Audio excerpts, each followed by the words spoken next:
And what have we done to keep up the charade? You'll never go home where I wanted to say. We get off our horses of metal and shame. Step over the masses who whisper our name. Restrain all our voices and swallow the pain. Deadly and gorgeous, we're coming through.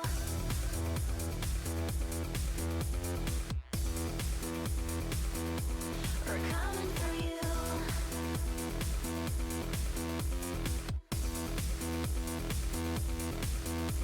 I'm Pen, you might think I'm sweet. I got a secret so cold and hard to keep. Nobody knows where to find my family. They've gone missing, it's because of me. I'm like Ace, I have nowhere to sleep. So we roam on the road with the other three. Feeling old and alone, but we're young and free. Nowhere to go and no home cause they're scared of me.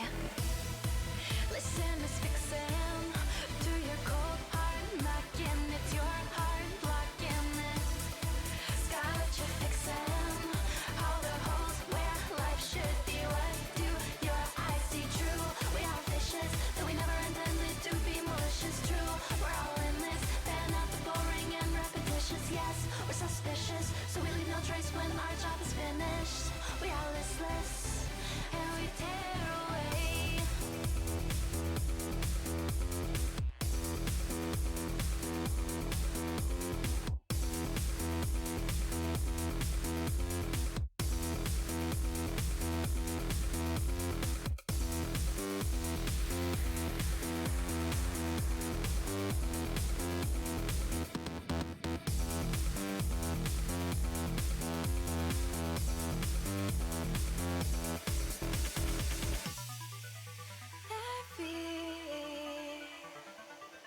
Gets the leather, the blurs of cities. Together we fought wars in our heads, so many more real casualties. Bring us at ease, nay, just another way to go. None of us have any goals. I need to be with you or recover on time. Cause blood live flies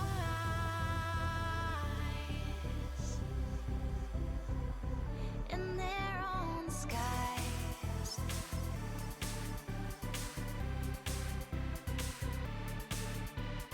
True, we are fishes, though we never intended to be malicious. True, we're all in this. Fan out the boring and repetitious. Yes, we're suspicious, so we leave no trace when our job is finished. We are listless, and we tear away. Our boots hit the ground and they scatter away. They follow around like they've made a mistake. And what have we done to keep up the charade? You'll never go home where I wanted to say. We get off our horses with metal and shame.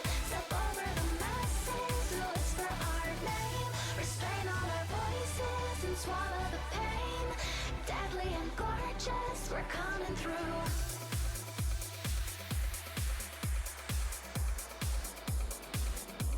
We're coming for you.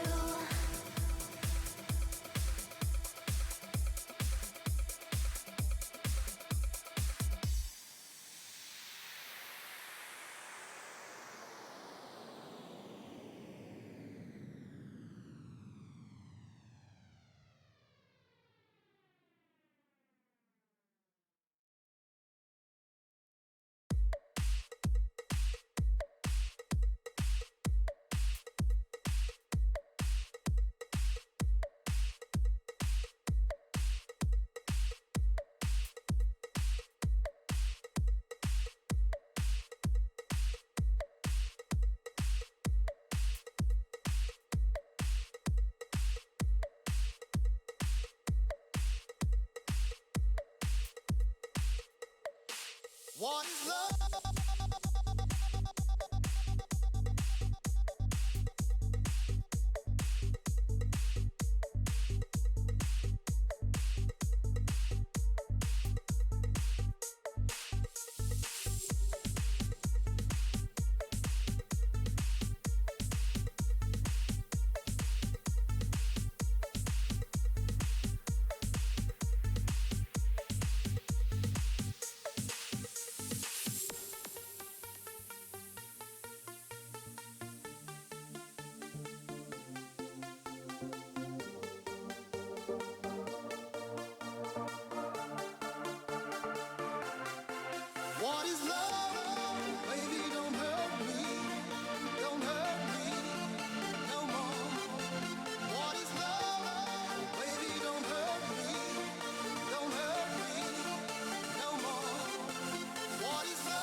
What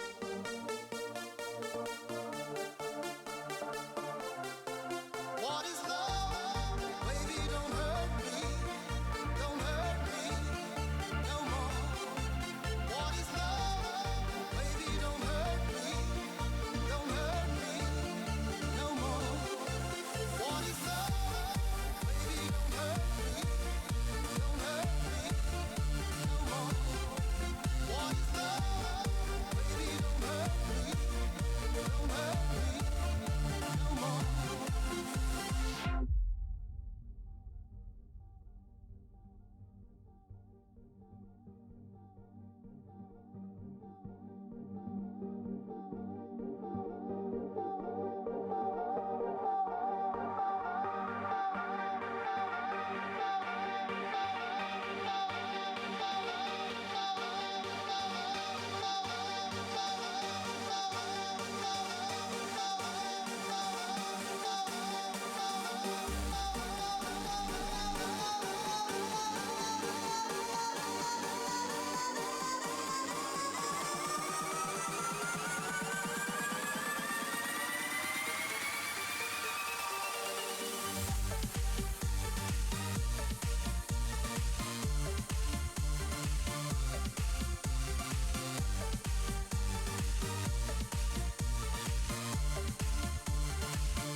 All right.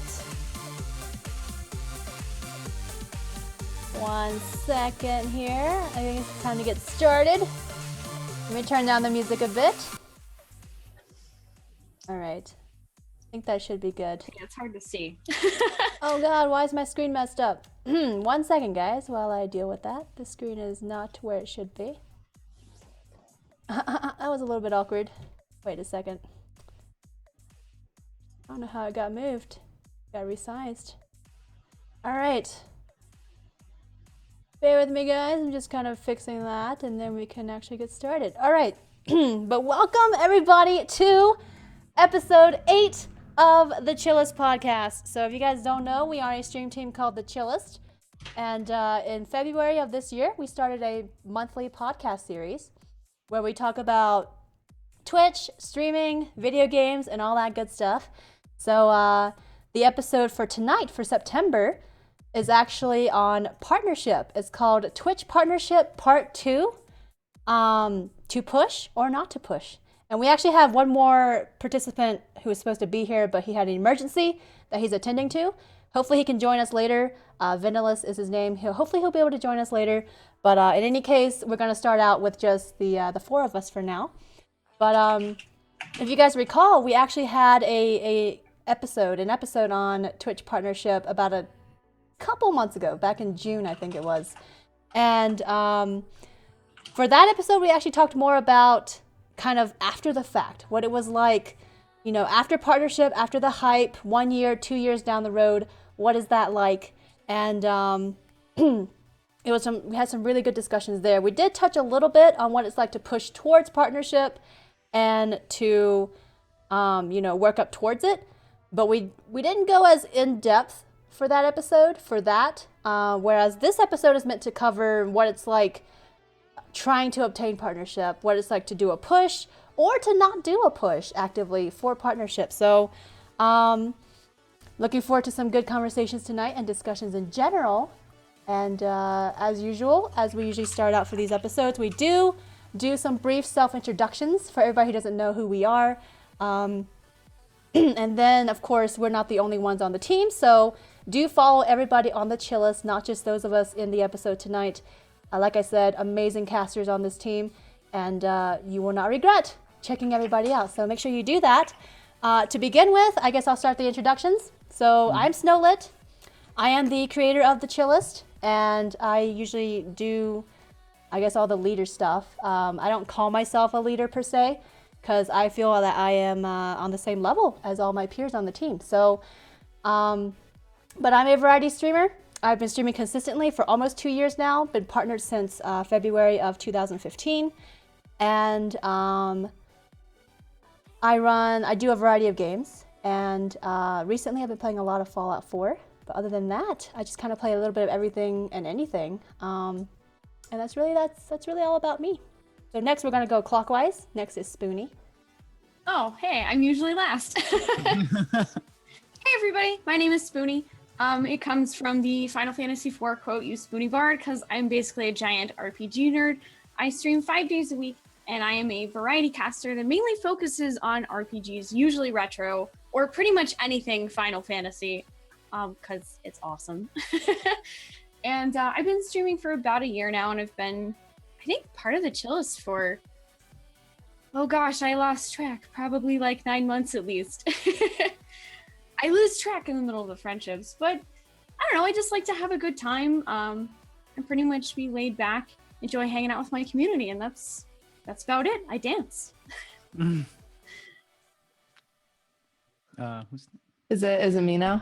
Yeah, Okay. Sophie. So my mic is muted. My name is Sophie. My Twitch name is Complexity990 in the chat. I've been streaming for about 3 years now, and I've been on the Chillest for about a month now. I mostly stream Final Fantasy 14. It's my main game.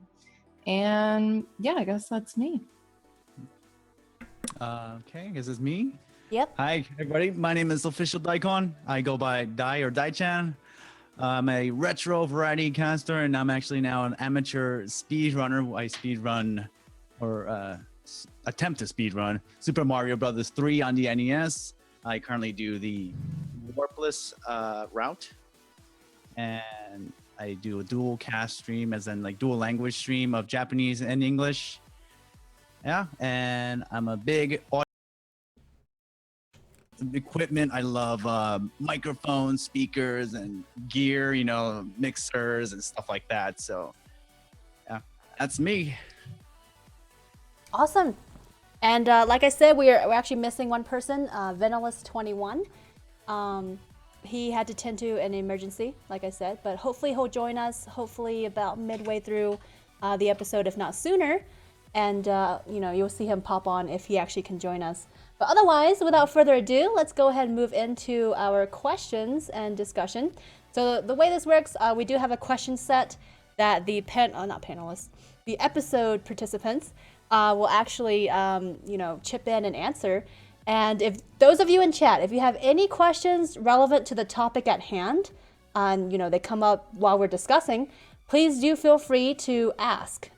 Just type either @Snowlit or Snow or something in your message right before you ask the question.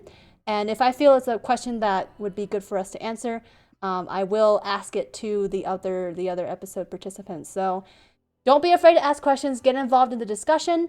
Would love to hear, you know, what you guys think as well as we discuss. So first question. For those who have actively done some sort of a push campaign for Twitch partnership, how long was or is your campaign, and what did you change from your usual schedule and stream routine?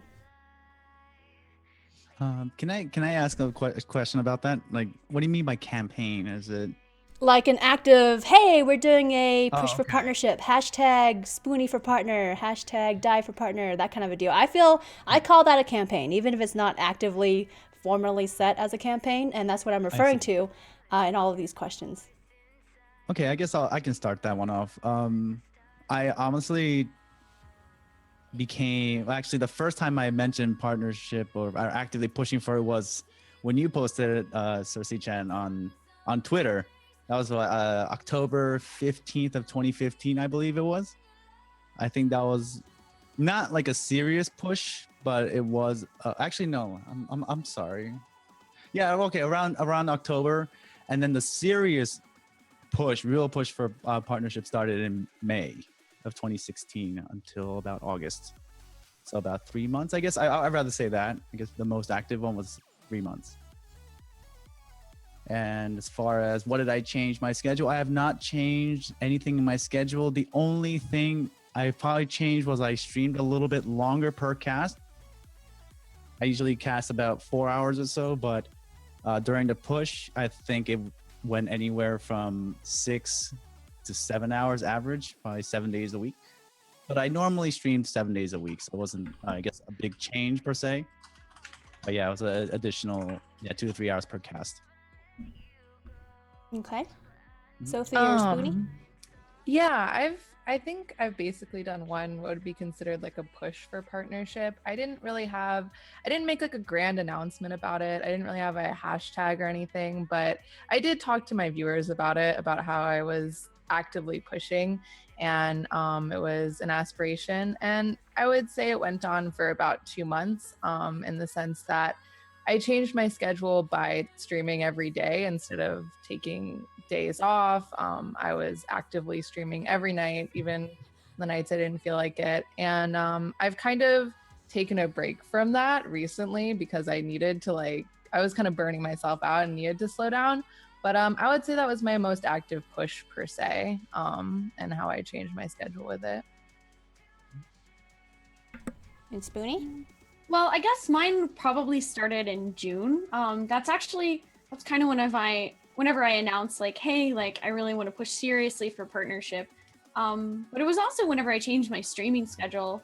For about 9 months of my streaming, I only streamed 3 days a week because that was just all the time I had. But starting in June, I wanted to take things a little bit more seriously, so I actually bumped it up to streaming 5 days a week, 6 hours a day, which is kind of the closest thing I can get to a full-time schedule, just having other work and husband and other stuff to handle. But that's kind of when I started. It was just in June, like all together without full-time push. Okay. Like maybe lasted about a month because I don't like actively advertise that I'm pushing for a partnership anymore currently. Okay. Is there a specific reason for not wanting to? I mean, I think it's that whenever I pushed in June, I ended up applying about halfway through, and it took them a couple weeks to get back to me, but I did get declined, which sucks. But I kind of I also felt like trying to actively push for a partner at one point or another started making me feel burnt out on it, because it was more focusing on the external goal of like reaching partnership rather than what I felt like I wanted to focus my cast on, which is my community and having a good time. I mean, that's just me personally, but that's why I've kind of reeled back on the active push. Okay. Yeah, I had a similar feeling. That's exactly why I kind of reeled back as well.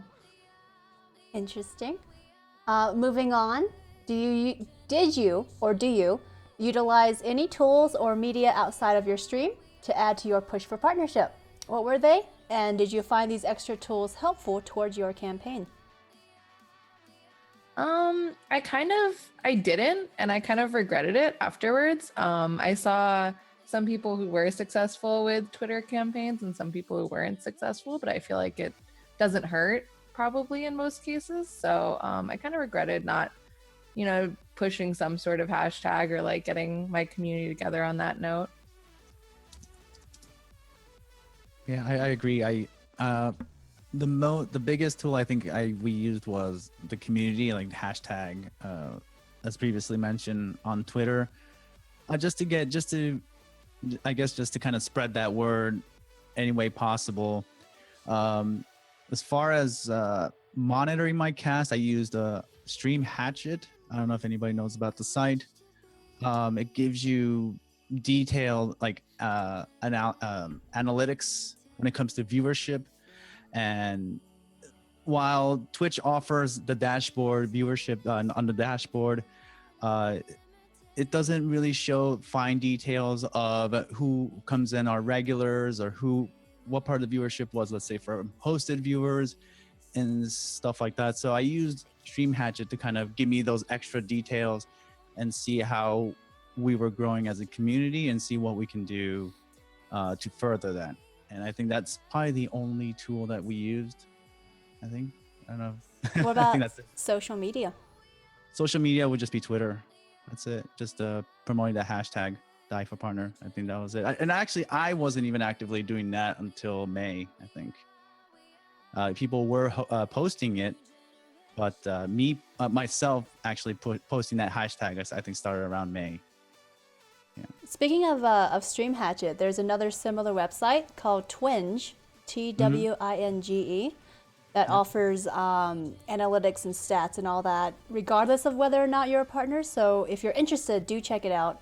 It might seem a little creepy, but you know, it's nice to actually see those numbers, and they help in some cases, whether or not you're pushing for something like partnership. Just being able to see, you know, patterns and to analyze trends and like, does this game work for me? Does this time slot work for me, etc. So just a random side note. Oh yeah, add. because Stream Hatchet actually does give you that.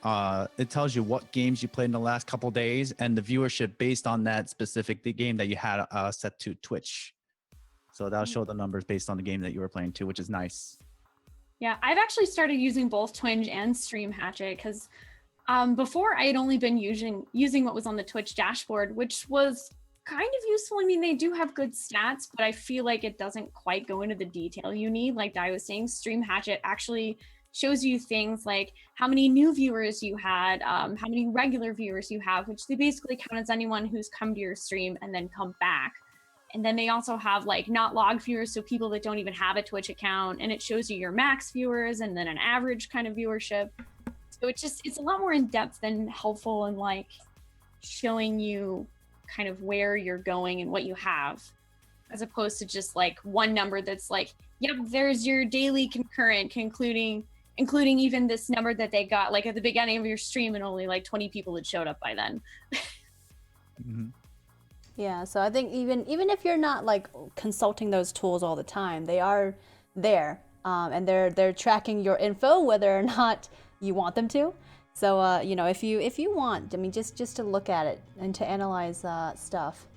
So moving along, how many times have you applied for Twitch partnership, and did you apply at any point during your active push, or did you wait until the end?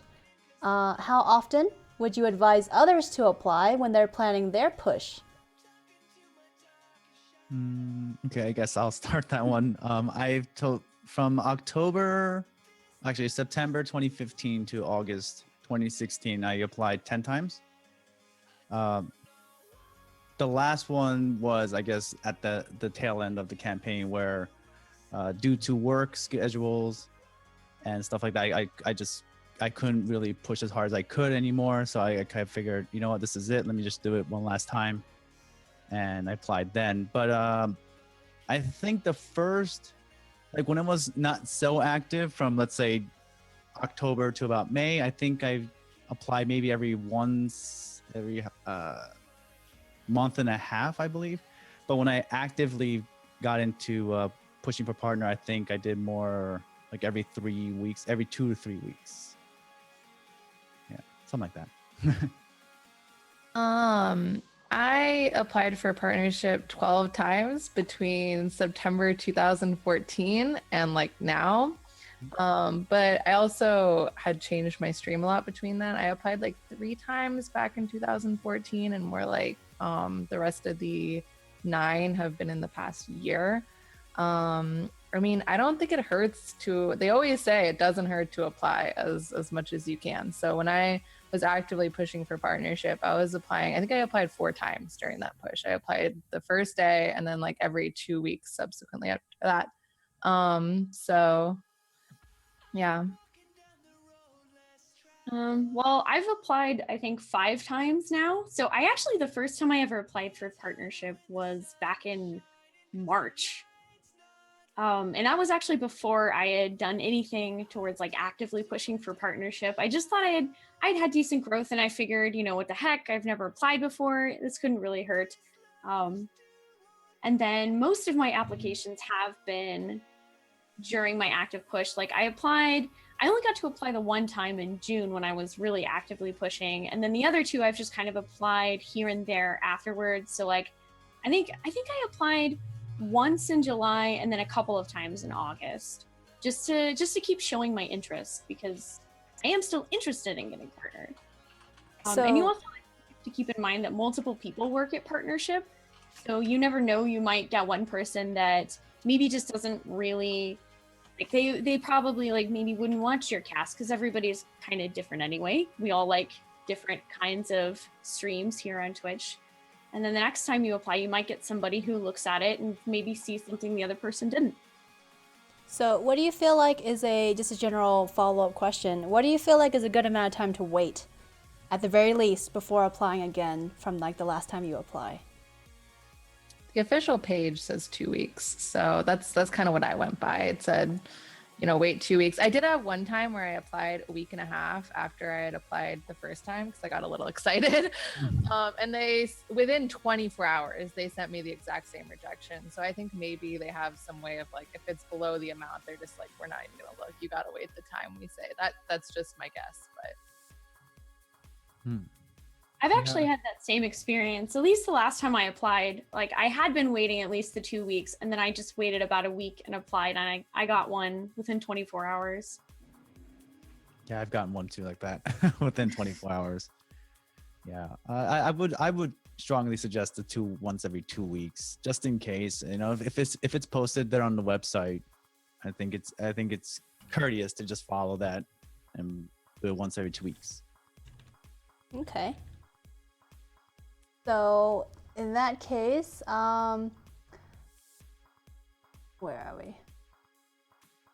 Okay, so I guess the second part of that question, how often would you advise others to apply when they're planning? Like, do you think it helped to apply during your active pushes, or did it help to kind of wait until the end or towards the end, or what? Well, I personally think it's might as well, because I mean, I don't know how Twitch checks the numbers, but they could wait a little bit and see how your casts are after you push. So I guess it'll be the best, like when you're actually doing it, it's probably the best time. Like when you're exercising, you're probably the most warmed up when you're actually exercising. So in a similar way, I figured just apply while you're pushing for it.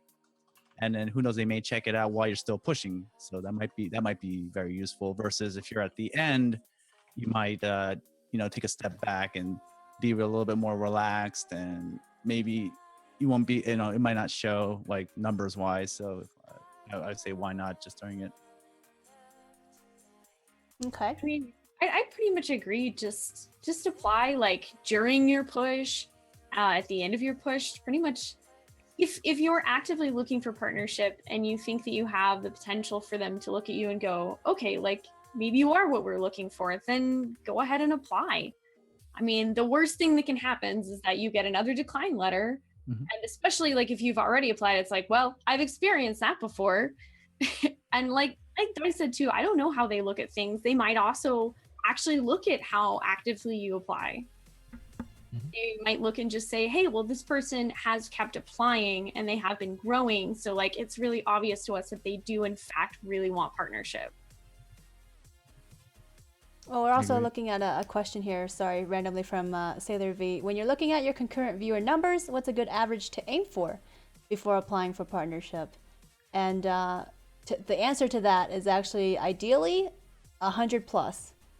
Every stream by yourself, without hosts, without raids, just on your own, you pull in at least 100 by yourself. That's usually a good number to keep in mind. There have been cases where people have been partnered with less than 100 concurrent. That tends to be case by case basis.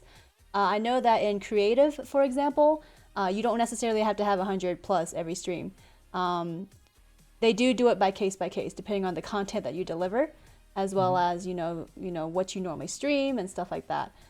I agree. That's a good point. You might get lower, and that's why I think Twinge and Stream Hatchet helps, because especially with Stream Hatchet, it gives you a certain color saying, well, these are the regular viewers.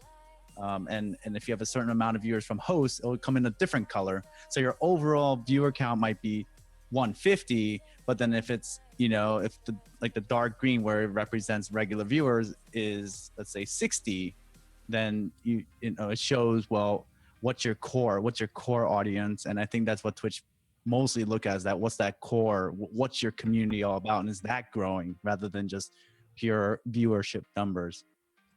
So that's a good way to check as well. And I think it's also good to aim for 100. So then you're set, you're ready. Yeah. Yes, for sure. But moving along, so what are some things to keep in mind during your active pushes for partnership? Did you have to take a different mindset during the active push compared to your usual mindset? I guess I this is think kind of like to ask like the other stuff besides the hard things like the numbers and this and that. I think it's very good to keep your mind in check, and that's what it taught me the most was keeping that mindset on, no matter what comes your way, whether it be a rejection or it could be a burnout, and it is a struggle, but I guess it's a way of testing yourself as a caster, not only as a caster but as a patience to see when, if you'll give up or you'll keep pushing and you'll keep doing, so it's sort of like it's like running your own business. When you start up a business, it's, you might not get all those customers right away, or it might not flourish right away, but if you keep at it, it really tests yourself. And I think that's what the biggest thing I learned was the mental, like, what is it called? How would you say it? It's like, it's just test you mentally more than anything. Like a persistence kind of persistence, yeah, perseverance, I guess, yeah, all that. I think Definitely all about how much stamina you have to actually keep going. And I think that's why so many people give up on trying to obtain Twitch partnership, or they'll stream for a long time and be like, you know what, I'm just not having any fun anymore, and they may even just quit streaming altogether. Which is unfortunate. So, well, that said, hard. do you think that when you're aiming for partnership, do you think that streaming more is better then?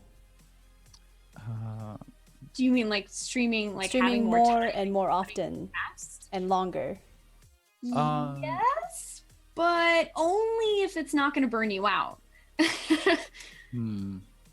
Because I feel like definitely increasing my schedule has helped me, but at the same time, I know that me personally, like, I don't know, those of you guys that stream 7 days a week, I don't know how you do it. I would burn out because I need at least a day or two to just kind of unwind. Being an introvert, I just need that time. I think it's good to stream more, but like be realistic about it. You don't want to be doing a 24-hour stream every weekend or something along those lines. You need to make sure that maybe even if you're streaming an extra day, it's not for like, and you're not like upping your hours by a ton or anything that's unreasonable or going to cause you to burn out. I guess that's something you kind of just have to sit down and think about and experiment with. Yeah, I totally agree with that statement. Actually, it's because you know yourself the best. I mean, if you can still stream every day and not burn out. It depends on what sort of cast you run, what kind of schedule you have, what other things are going on in your life, how stressful, if you work, how stressful is work and stuff like that.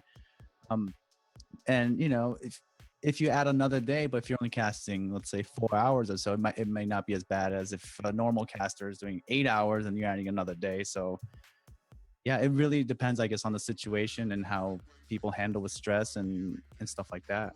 I guess the best thing is to find what works for you the best. I think everybody's different. But do you think there's a bare minimum to be considered? At least like taken seriously, quote unquote, by Twitch? I don't think so. I think it depends on what sort of cast you run too. It's like a TV show that runs, Monday through Friday, but it's not running Saturday, Sunday. I mean, they do say on their application page 3 days a week, I think, is the bare minimum. I think that most people applying for partnership are probably at least streaming 3 days a week. But I generally, like, if I was talking to someone, I would think it would be at least like 20 hours a week or something, or like, I don't know, something around that as a bare minimum. Right. Yeah, they do have that listed. 3 hours, I think. 3 hours a day, 3 days a week. Yeah. So I guess that's 9 hours a week, but I think that's like really bare minimum. And I guess it does also depend on what you're casting. Right. Like Cersei Chan said before, if you're doing creative, you might not be able to do a creative cast 5 nights a week. Right. Okay. So moving along then. Oh wait, do we talk about did you have to take a different mindset during the active push? Did we? Okay. Then moving along, do you think it matters what games or time of the day to stream that you choose during your active push or partnership? How did you go about deciding on these things when you did do your push? And or did you change basically from your usual? I guess like I definitely did change, I guess, in the sense that the main game that I stream, Final Fantasy 14, is where my numbers are consistently the highest because that's the majority of what my community is made up of Final Fantasy 14 players. I like streaming other games sometimes, but when I was actively pushing for partnership, I just like completely did away with the other games because the advice I had significantly lower numbers, and from the advice of other partnered streamers, they said that those days where there were those huge dips would be looked at badly when I applied. So I just completely was doing 7 days a week Final Fantasy 14, which I loved the game, so that was fine. But I definitely did miss being able to throw in other games here and there. Yeah. I personally didn't change my schedule, like, or start time, or the area of time that I casted. I still did around 8:30 to, well, when I was pushing, I went to even far as 2:30, but usually around 1. I feel like if the core viewership was based around that time set, it's probably not a good idea to change it just because you're pushing for partner. While I understand certain times you might get different amount of viewers of something, I think it's best to base your push for partnership on your current community that you have and go with it. Yep. So- I agree 100%. I think you should probably, like, unless you get into a circumstance where you just have to change your stream hours, you should try to keep them as similar as to what you have right now, because the people that have found you and come back because they can watch you at that time, and you have no idea if they'll be able to watch you at another time. Mm-hmm.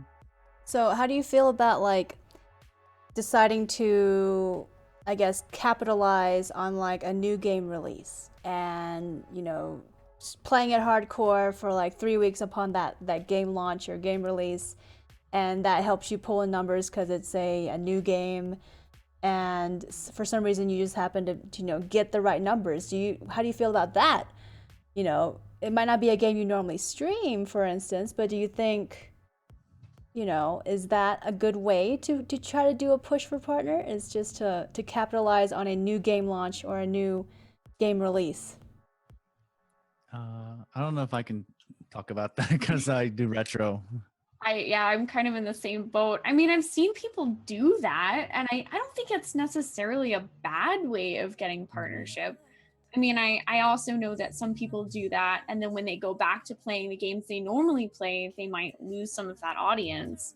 But it's just really, I think it comes down to who you are individually. Like, I don't think that I personally would be able to go, hey, like, I'm going to go, I don't know, play World of Warcraft for like 3 weeks straight and try really, really hard to like build an audience there and apply for partnership. And then if I got it, be like, okay, now I'm going to be switching back to my retro stuff. Agreed. Yeah. I think I would burn out for one thing on the one game personally, but I just like what I'm playing. Yeah, I agree. I'm the same way. That's why I push that way.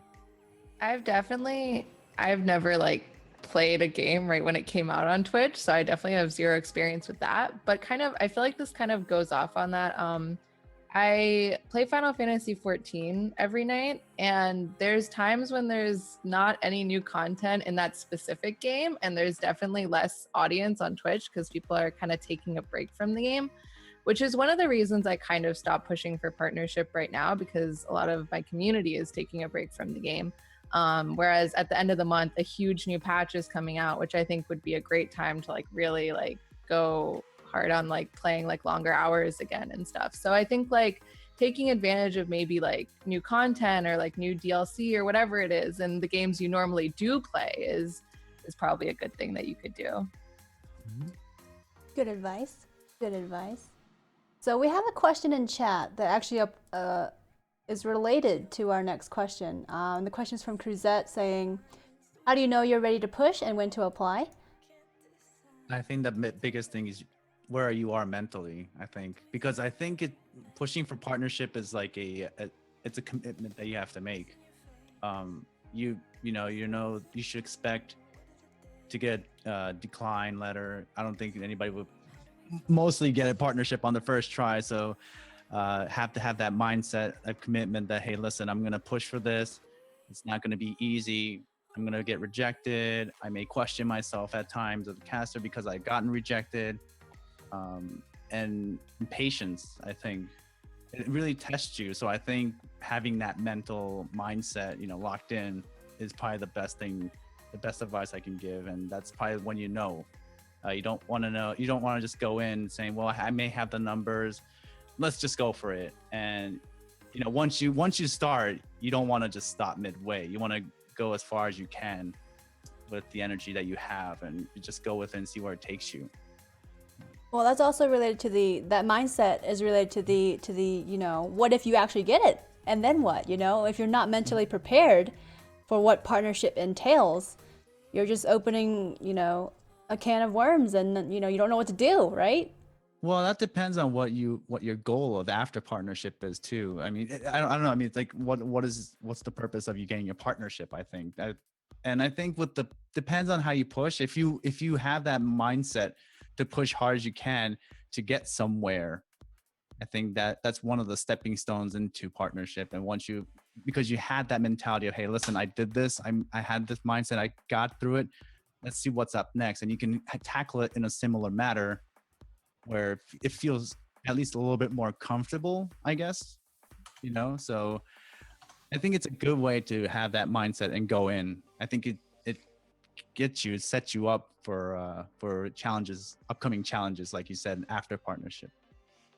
Yeah, because I think a lot of people, they might not realize it. They might go for this push and they don't really know what they're getting into, or they're not ready, and then they get partnership, and then what, Right. Some people don't realize partnership is not an end goal.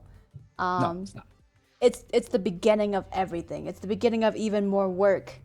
And, you have to basically convince Twitch that you're worth investing in, right? Because money's involved. And if you can't or you don't, what was all that for, right? So you have to keep that in mind, especially, whether to consider, pushing or when to apply and things like that. Ask yourself first, are you ready for this? Whether or not you get declined or accepted, whatever, are you first of all ready for partnership? So I think that's really important to consider. We also have another question here from Centerlink. I've seen some streamers play one game just to get viewership for partnership. Once they get partnership, they instantly stop playing that one game and play other games, and viewers drop dramatically. What are your thoughts on this? I see that I think I see that a lot. And I've been recommended to do that actually for myself by multiple people. And I think I guess in a way, it doesn't matter how you get there as long as you get there. It really depends on the individual. I personally wanted to be partnered as a retro variety caster, and that's how I was since day one of my cast. So I wanted to, if I do get partnership, I do want to be partnered as the retro variety caster.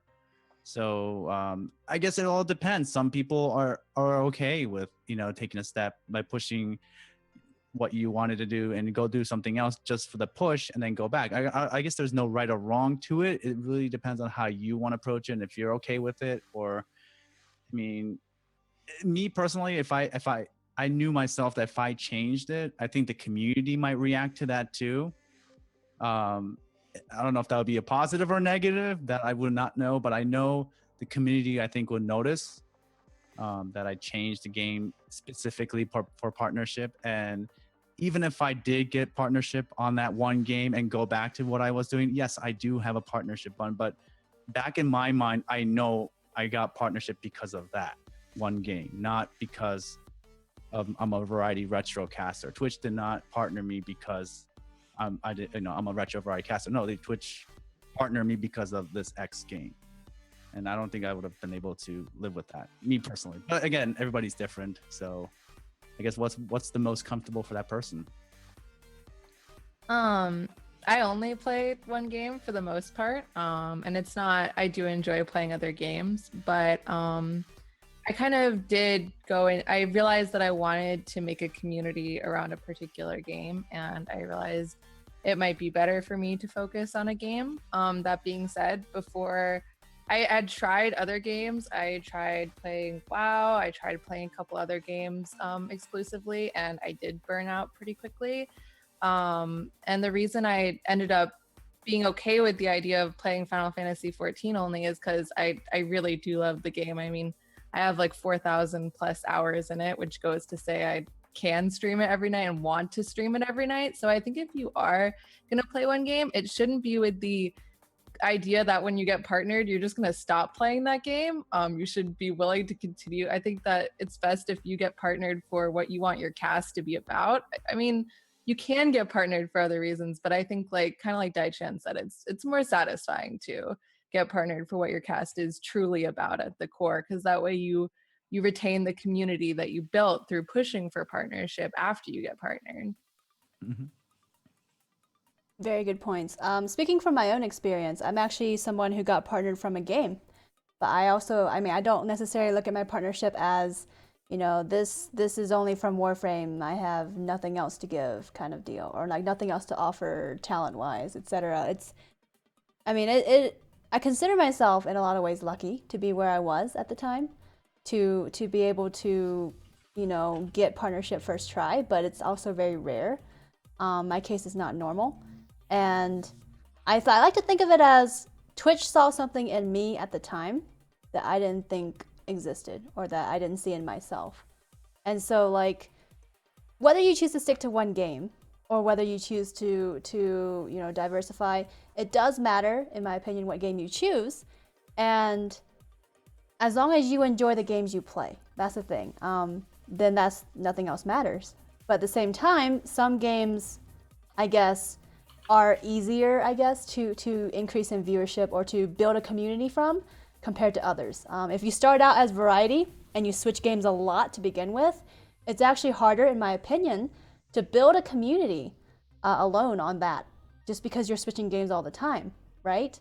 So I don't think it's necessarily bad to build a community in one game and then deciding to switch off later, because that's exactly what I did. And the fact that I can still stream full time despite that change means that it's possible. It's not necessarily bad to switch games after partnership. Granted, I waited. I ended up getting partnership, 2 months into streaming, and then I didn't switch to variety until about half a year later. And I was still playing the same game that I got partner from. So, it really depends on your circumstances. It really depends on, again, the games you're playing and the games you're choosing. But keep in mind that whatever game you choose to play, make sure you enjoy it and show your community that you enjoy it. Because if you're playing a game that you don't enjoy, but you're doing it just for the numbers, then it's going to show. It's really going to show. And that's partially the reason I switched from Warframe to variety, because I was starting to burn out on that one game. And I know there are people who can play it, and I mean, it's a great game. I love it. But if you can't play it all the time and still enjoy it, then something's got to change. Sometimes you kind of have no choice but to switch. And but in the end, make sure you think about it long and hard before you make that change, because it does affect whether or not people stay in your community. Because some people only watch you for a game, and even though it sucks, you can't change how they view or watch Twitch streamers. So something to keep in mind, I guess, for that. We actually have a couple more questions. Anybody else want to chip in on that topic? I mean, I agree with you, Snow. I mean, I think in your case, because you were getting a little bit burnt out of Warframe, right? So I think it would almost be worse for you to have been like, okay, I'm just going to stick with this and try to like force my way through being burnt out of a game. And I mean, obviously, people are still here because you're awesome. Thank you. So let's see here. We actually have a couple questions related to like partnership equals full-time / a job. I don't know if you guys want to chip in on that particular question. Well, I don't believe it's a full-time thing. Just because you got partnered doesn't make you full-time. But as a job, yes, I would probably, because you're essentially now getting paid by Twitch to do these things. They're investing themselves onto your cast. So I guess there's another level of professionalism that comes with it, I guess, more so than a casual cast. That's how I think, at least. But as far as full time, I guess when you get partnered, it's how you want to take it. It could be a full-time gig for some people, where hey, the more effort you put in, the more, you know, the more hours you put in, you may get that back. You might get paid for that back, you know, whatever way that Twitch partnership can get you to. But I don't think it necessarily means, well, you got partner equals full-time. I think it's important to note that partnership doesn't guarantee you anything. Kind of like Snowlit mentioned earlier, there's a lot of work to be done after partnership, and there's no guarantee that because you get partnered, you'll have any amount of subs. There's a lot of work you have to put into that. And in the end, I mean, I don't think it definitely is a job, and being partnered by Twitch means, yeah, they're paying you, but being a full-time streamer really doesn't have much to do with partnership. It has more to do with your revenue and if you can afford food and shelter based on, you know, streaming on Twitch. So they're kind of separate things, I would say. Good stuff to keep in mind. We also have another question here. Any thoughts on GameWisp or Patreon? Somebody asked about Patreon as well. Do you think it harms or helps an unpartnered stream? As far as pushing for partner, or just help? I guess pushing in relative to like pushing for partner. I used GameWisp for a very short period of time. Never used it towards my campaign, so I can't really speak on that. But I guess that really depends on the individual and the community that runs, you know, that they're a part of, and see what they're comfortable with. Because I know in some instances, some people are pushing for partner, and let's say they don't have a job, and so that's their main income. So if that helps them, if it supports them to further stream and to push for partner, I guess I think it's totally fine. But I don't know if that could be helpful for partnership. I can't really speak on that end. Yeah, I don't know. I mean, I don't know of anywhere that Twitch has like come out and said whether or not GameWisp can hurt or help you whenever they look at you for whether or not you qualify to them to be a partner. Mm-hmm. I mean, I guess from more of a personal standpoint, I know for me, GameList has been a way, just being really honest, for me to actually keep streaming the amount of hours that I do currently. I don't think that I would financially be able to otherwise, and that would probably negatively affect my being able to push for a partner. I think there is one time where I think it was a Twitch staff tweeted at GameWisp that it doesn't harm applying for partnership at all. Now, that's not like an official announcement by Twitch, but I think GameWisp often quotes that tweet when people ask that question. So, I mean, I don't think anyone's 100% sure whether it negatively affects, positively affects, or even whether it's something you should be mentioning in your application or not. I think that people have different views on that. Personally, I've been using GameWisp for 10 months now. I have some people who have been subbed on there for a full 10 months, and kind of like Spoonie said, it has allowed me to go basically full-time outside of being a student as a streamer. So I think that it is a really good way to, you know, have a way to support your stream beforehand. If people want to sub to you on there, it can be a good way to have that. I also think that it in a way, I mean, like I said, like we all said, Twitch hasn't come out and been like officially, hey, yes or no. But I also think it's a good way to show Twitch where the interest is, I guess, of your community to support you financially. And I think that that is something that Twitch does consider, because again, they're investing in you financially. They want to know it's worth it, because you know, making somebody a partner and giving a partner all the resources entailing, you know, that's included in being a partner does cost Twitch money. And so they want to make sure it's worth it, that you're going to bring in revenue for them too. And I think it's a way for them to essentially, I guess, kind of get a gist of whether or not you have some sort of community that's willing to support you in that respect. But again, there's no official answer from Twitch per se, but I don't think it's necessarily a bad thing. So that's something to keep in mind. I think it's a good tool to use, but not to depend on it, I guess. Yeah, You know, for sure. saying like, well, look at me, I made X amount of subs on this, so you have to partner me. Like, I don't know if it's a tool to be used, but I don't know if some people might depend on it because they say, well, look, I got this many subs on Game Wisp, so you should partner me, kind of thing. Yeah, I'm not sure there's if I no would. magic number. Sorry. Yeah. Well, I also don't think you should necessarily mention it in your Twitch application either, per se. Like, I don't know if you should use it as a selling point. What do you guys think? Right, exactly. That's exactly. Yeah, don't use it as a selling point. Right, exactly. If Twitch wants to check and if they see it, it's really up to them. But I don't think it's something that, I mean, if they look at your profile, if they see it, if they want to check it, they'll check it, kind of deal. So you guys don't think you should mention it all in the application? I never Not did. But then like, I necessarily. never ran. Like, I I mean, don't I know. did once, but I have no idea from the response I got whether or not it was something that they cared about having in there. I don't know, because like I think that again, Twitch looks at all the other stuff. Like if they want to know your concurrent viewership over the past 2 weeks, they have that info, and so there's no need for you to waste your character space. You're already limited 2,000 characters or whatever on saying, hey, I had this many viewers last week, or I've got this many supporters on Patreon. Like there's no need to do that because if they want to see it, I think they will go look, and they have the tools to see it. But like. Instead, you're trying to convince them that beyond those numbers, you have all the soft things, I guess, required. Or like, that you can offer high quality content.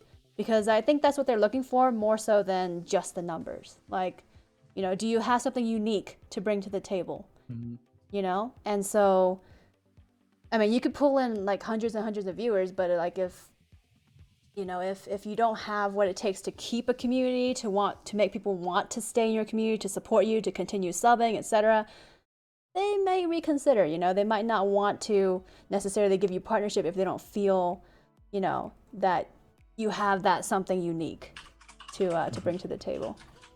So. Oh, sorry to interrupt. Seriously, is your microphone okay? I feel like your volume's coming, like it comes up, then it lowers, and it comes gradually up again, and kind of Does lowers it? down again. My volume or? Talking No, about seriously. mine, Oh, apparently. okay. Is it? Yeah. It could be there's- that I've I'm noticed that. also like close to the mic and not at the same time. Oh, okay. It sounded like some sort of compression kicking in, and your volume comes up, but then lets go or something, and Yeah, I'm your not volume. sure. I'm not using any other audio mixer compressor things. I'm only using this mic plugged in USB. So it could just be a downside to using a Blue Yeti. So I apologize if anybody else notices that. It's not something I know how to fix right now, unfortunately. Oh, okay. It's how Zoom is. So it might be a compression within Zoom that does that. I know some well, there people you get that too. Yeah, I mean, I've heard you guys go low and high as well. So it's, Oh, okay. yeah, Okay. it's probably Zoom in that case. Yeah. Nice. Let me see here. 1 second. I think we have a couple other questions that I wanted to get. Mhm. Some people use giveaways in their push for partnership. Is this always a good idea? Because it could potentially bring in people who will only be there for the giveaways. From Kip. I don't think it's necessarily a terrible idea. I don't think you should like go overboard with it or expect everybody, like people who come for the giveaway, to stay afterwards. But I mean, if you have something to give away related to your channel and it's feasible for you to do, then I think it can only help, I guess. I agree. It's a tool to be used. Again, you don't want to depend on it either. It really depends on how you go about your giveaway. You can set criterias, on how people can enter a giveaway to kind of filter out. Let's say if to keep away those people that just come in to just go for the giveaway and leave. You can set certain filters or certain, they have to meet certain criteria to enter.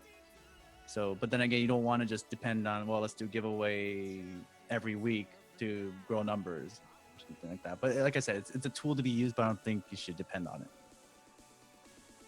Yeah, it's a very good point because I think that like Kip was saying, yeah, there are gonna be people who come in only for the free stuff, the stuff you're giving away, and you don't want to become, labeled the giveaway streamer or anything like that, So, but that said, it's not a bad tool either. You just have to be able to just use it sparingly because it's a great way to reward your community for being a part of your community. But at the same time, again, like everybody's saying, do not depend on it, because it does and will hurt your community in general and your viewership. So, Totally all agree. right. Any other last comments before we move on to the next question? Good. Okay. So, whether you've been partnered yet or not, do you feel that an active push for partnership is worth the effort, even if you don't get partnership? Why or why not? I think it's totally worth the effort. I think it's a great way for the community to come together. It's a great way for the caster to communicate with the community and say, well, listen, I'm going to be pushing for a partner. And then it also gets everybody together to reach that one goal. And I guess it depends on community to community, but if you can get the whole community to back with you, I think it's an excellent experience to have. And also it puts another challenge in front of you. And depending on how you communicate with your community, I think it can bring the community closer. Even if you don't necessarily get partnership, let's say on the first try, or even, the 9th time or 10th time. I think we all everybody has that common goal now, whether it be a viewer or a lurker or a mod or the caster themselves. I think it brings everybody together and aim for that goal together as a community. And I think that's a very, very good thing to experience, whether you get partnership or not. And I think it sets you up for any challenges that come ahead, because now you have communicated with your community. So anything that comes your way, you can be open and talk to your community and find a way to push that together as a whole, and not just the caster pushing for partner. Sorry. It's okay. Go ahead. No, yeah, I completely agree with that. I think the time that I push for a partner, and I'm now kind of taking a break from what I would consider an active push. You grow your channel, it motivates you to stream more and can be good for bringing everybody together in your community, and a number of things that Daishan mentioned. I think one of the big things when you're going into what would be considered a push for partnership is to kind of prepare yourself for failure, because it can happen. You might not succeed, and you don't want to fail to get partnered and then have that stop you streaming, make you disappointed, make you, you don't want to constantly be mentioning on your stream that you've been declined, and it makes everybody feel bad, I think. So yeah, I think that's one of the important things to keep in mind. Spoonie, you have anything to add? I mean, yeah, I pretty much agree. I think even though I guess you could say that my active push for partner failed because I'm not a partner right now, I still think that all in all, it was something that I feel is definitely worth doing. It kind of brought my community together, like, hey, this streaming thing that I'm doing and spending time in building a community is something that I want to keep doing. I want this community to be something that stays around. And I think that can really pull people together and going, oh, well, okay, so I won't turn around in 2 months and then this person's decided, hey, they kind of want to move on to something else. I can actually depend on if I like this community, it'll be here for me when I need it, when I want to come hang out. And that can be a thing. And I don't know, just kind of all around letting your community know that you're taking it a little bit more seriously can be a good thing. Yeah, I think especially with variety casters, because variety casters depend more on community than anything else, because Definitely. they are not a single game, player. So I guess that's why, as a variety caster, it's more important to be with that community and push for it together.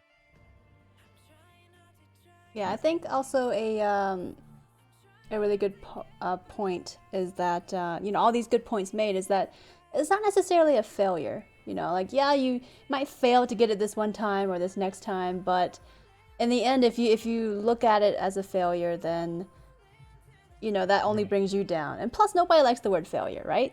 Unless you guys actually like it. But I don't know if anyone likes that word. Yeah, so instead of labeling it as a failure, I think it's always good to have that mindset to be like, hey, I didn't get it this time, but I still have all this good stuff. You know, I still have this Right. community. Exactly. Right. Yeah. It's That's about what you looking take at from what you do have Mm-hmm. rather than looking at what you don't.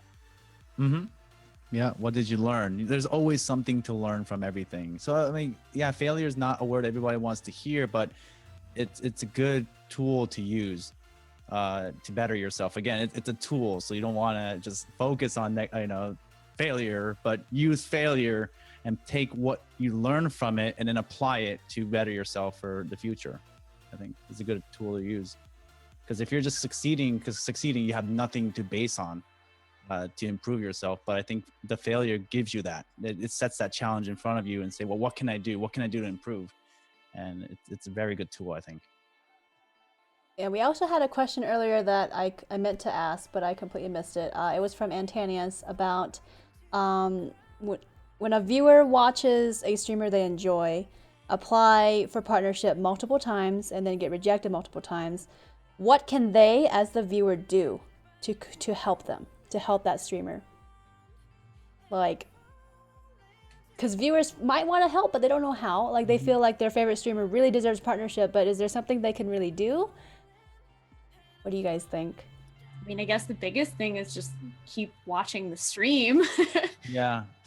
And social media like Twitter, retweeting, and getting the word around. And word of mouth is a very, very strong tool to use. So if somebody retweets your thing and then another person sees it and comes in, I mean, that could be a potential viewer. So I think that's the biggest thing. And I think that's the best thing they can do. There's no cost financially to do it. It takes a click or two to get that heard. Yeah, I think that's a very great tool to do as a viewer. Yeah, viewers, just keep in mind there are ways to support your favorite streamers without spending a penny. You know? Yeah. So, just showing up to a stream regularly, like making a point of being like, hey, I'm always here to say hi to Daikon because I really enjoy his streams, or I'm always at the start of all the Spoonie streams because, I love her energy. Things like that. Like, even if you can't support them financially, whether they're partnered or not, just showing up is a lot of support, because again, like, part of partnership is the numbers, and so if you show up, you're adding to that, and so keep that in mind as a viewer out there. You can help your favorite streamers get partnership just by showing up to the stream. I think keep I going. had one thing to add on that. Was one time when I announced my partnership on social, or not, well, pushing for partnership, sorry, on social media, I had someone who began to view bot me for a few days right after I announced that I was pushing for partnership. And I have no way of knowing if it was meant as a bad thing, a good thing, but it's a bad thing. Don't think that like view botting your favorite streamer or something is going to help them. I think it only hurts them. And it was like, it definitely like got me really down during that time when I was trying to push forward, I guess. Yeah. So. Don't break Twitch terms of service. And view bots are breaking Twitch terms of service. So just don't do it. Like, yeah, you want to help your favorite streamer get partnership, but falsely inflating their viewer count is not gonna help. Trust me, it is not going to help, because Twitch knows when there are fake / non-existent viewers. So just don't do it. Just be there yourself and watch, and spread the word to your friends. Retweet their tweets. Just do that. But yeah, don't break Twitch terms of service. Essentially, definitely something to keep in mind.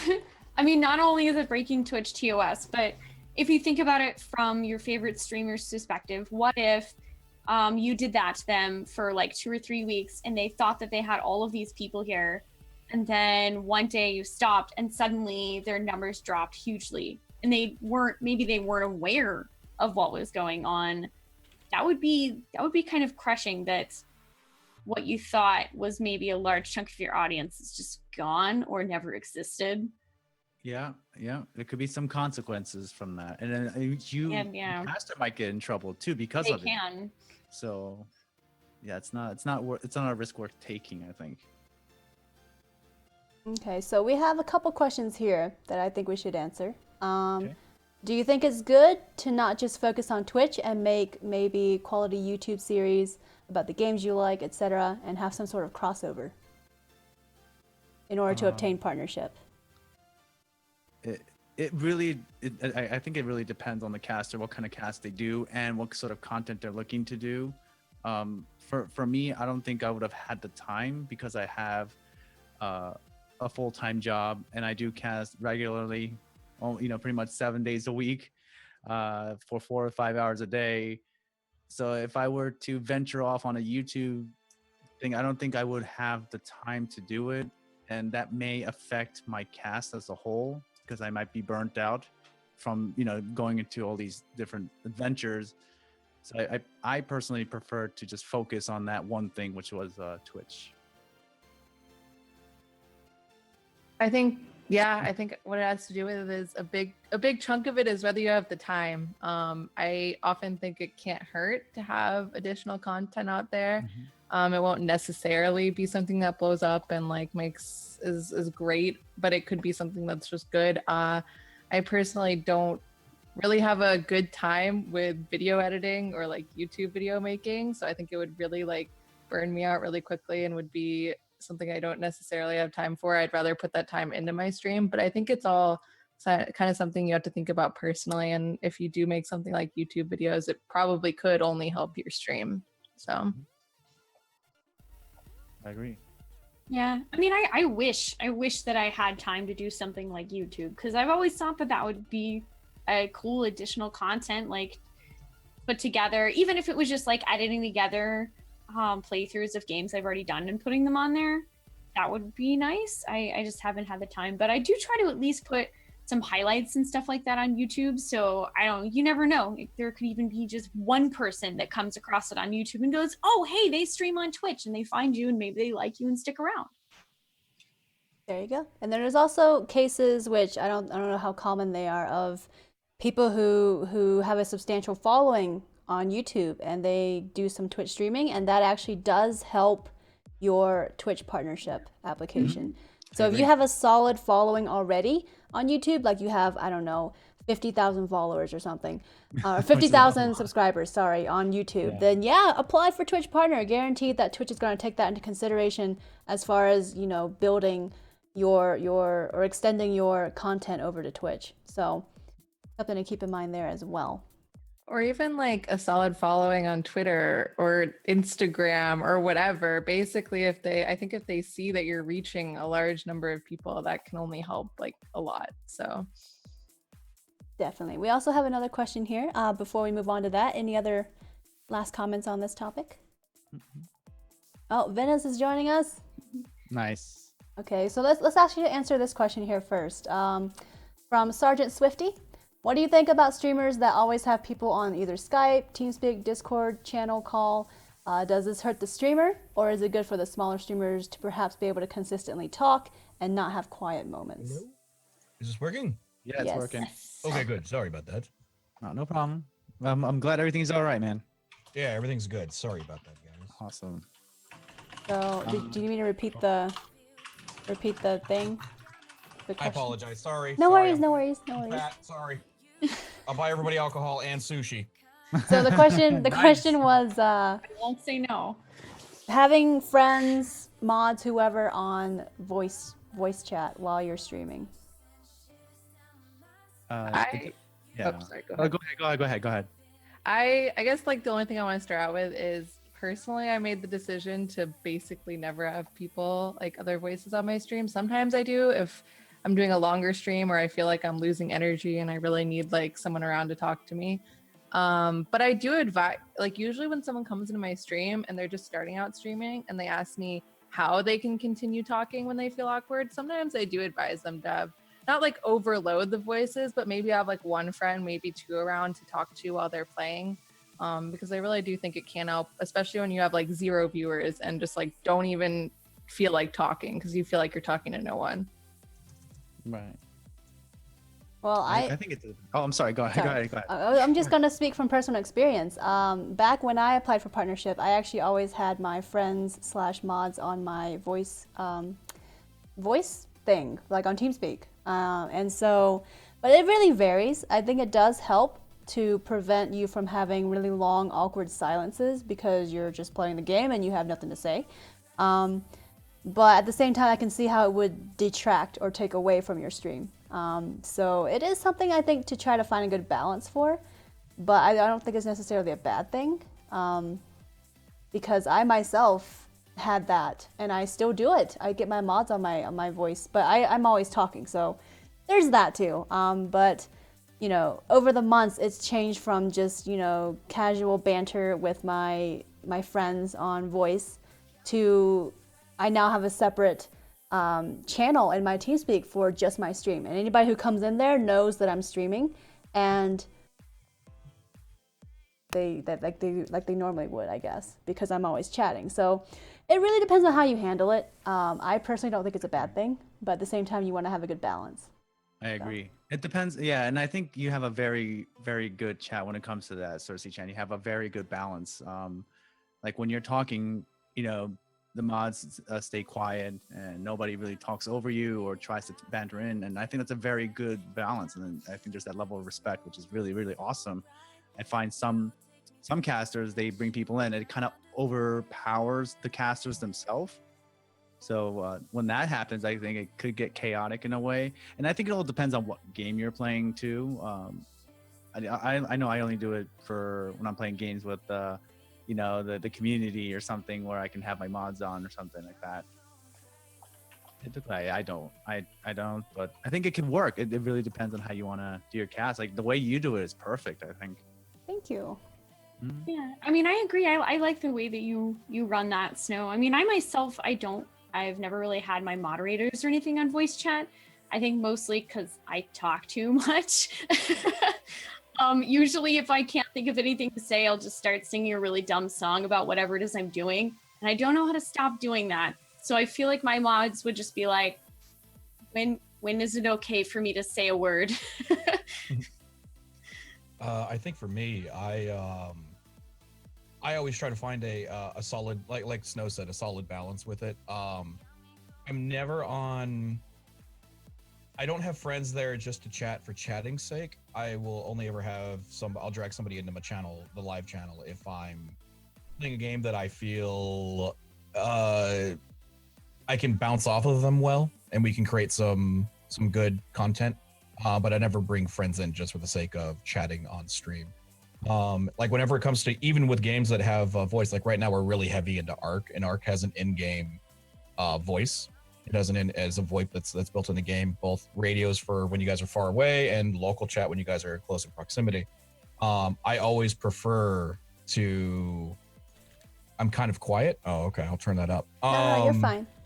I'm fine. Oh, Yeah, you're Chad fine. says- Oh, yeah, you're following. Yeah. Oh, okay, cool. But whenever a game has a VoIP, I don't know why, but something about my brain, I like using the in-game VoIP. Even if I'm going to be doing something that has to be coordinated, I like it to be a little bit more genuine by using the in-game VoIP. I don't know, something about it. I genuinely like using it. Something about, I don't know, like for instance, Ark, we were playing earlier and we had to fight this death worm, and a death worm popped up, and it's crazy scary. But when you hear something like a very distant, so quiet scream from the VoIP that's trying to run away, it makes it better. But and you know, people get mad at me for it. They're like, drag us in the channel, it'll be easier. Like, nah, trust me, this is funnier. There you I guess my thoughts are kind of more from a viewer perspective than because I'm not 100% sure how I feel about it in regards to my stream, to be completely honest.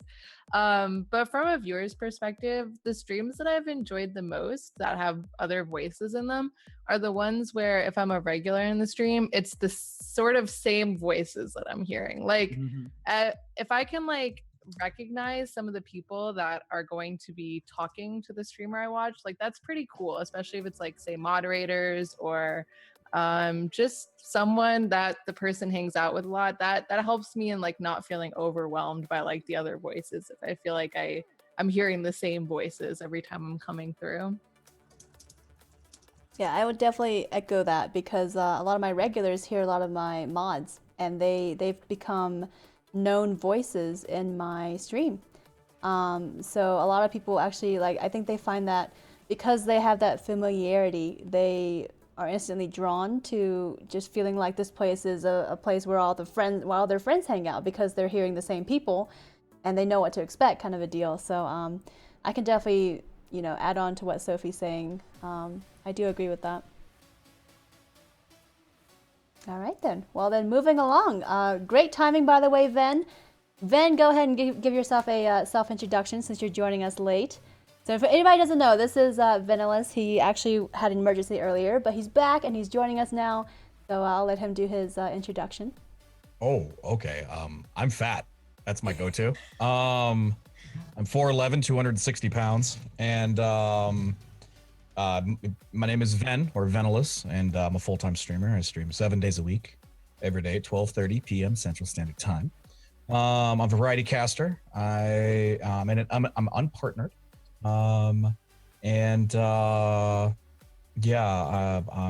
We run a community that's known as the Dark Side, and we like tacos. There you go. Taco Tuesdays. Free tacos. Yes. All right. We're actually at a part where I think Venilis has good timing because we're actually going to be talking about not to push. So earlier we talked about pushing for partnership, but then there's the flip side of it.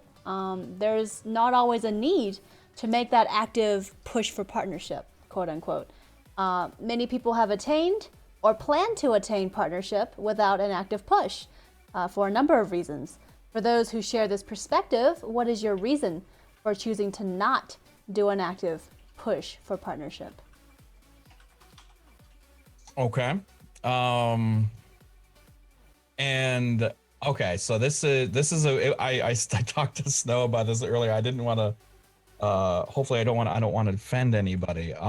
So I myself, I do not believe in doing push for partner, at least for myself. Again, nothing against anyone who does it. Get that clear. Obviously it's successful and it does work.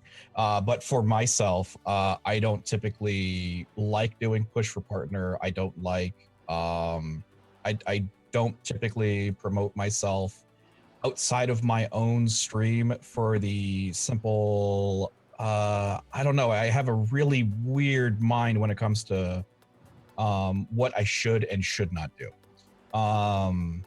So for me, the reason why I don't want to specifically push for partner is because something about my brain just says pushing for partner is kind of like you're in a marathon and you start sprinting for the finish line and everybody's helping you sprint, and then you finally cross this finish line and it's like, okay, cool, we did it. And everybody who kind of helped you get there is kind of, I'm always afraid people are like, okay, great, job's done. And then everybody goes home. I kind of want to kind of like casually just jog across the finish line and then continue to keep going and keep growing. So that's sort of my, I don't really care for push or partner. I've already had people say like, why don't you do it? And it's just like, it's just not my thing. It's just not my thing. Mm-hmm. Again, that being said, nothing against anybody who does it. It's just not something that I would like to do for my channel. I mean, well, echoing that, I mean, it's definitely possible to get partnership without a push. Like I want to emphasize that as well with this episode, is that there is no need as well to do a push. But a lot of people do, but don't think of it as a requirement to get partnership, if that makes any sense. I myself, I mean, we've talked about it, but my case is kind of weird. I myself didn't do an active push, and I got partnership from just streaming regularly like I normally did. And so, there are different cases. I mean, it's all case by case, and Twitch does look at each individual case separately, but I do want to make that point that having an active push and planning to do, hashtags and, campaigns, whatever, that's not required to get partnership. I do want to make that point clear because, it is a really popular thing. A lot of people do it, but don't feel like it's needed, essentially. If you don't want to do it, you're not comfortable doing it, that's fine. Don't feel like you have to.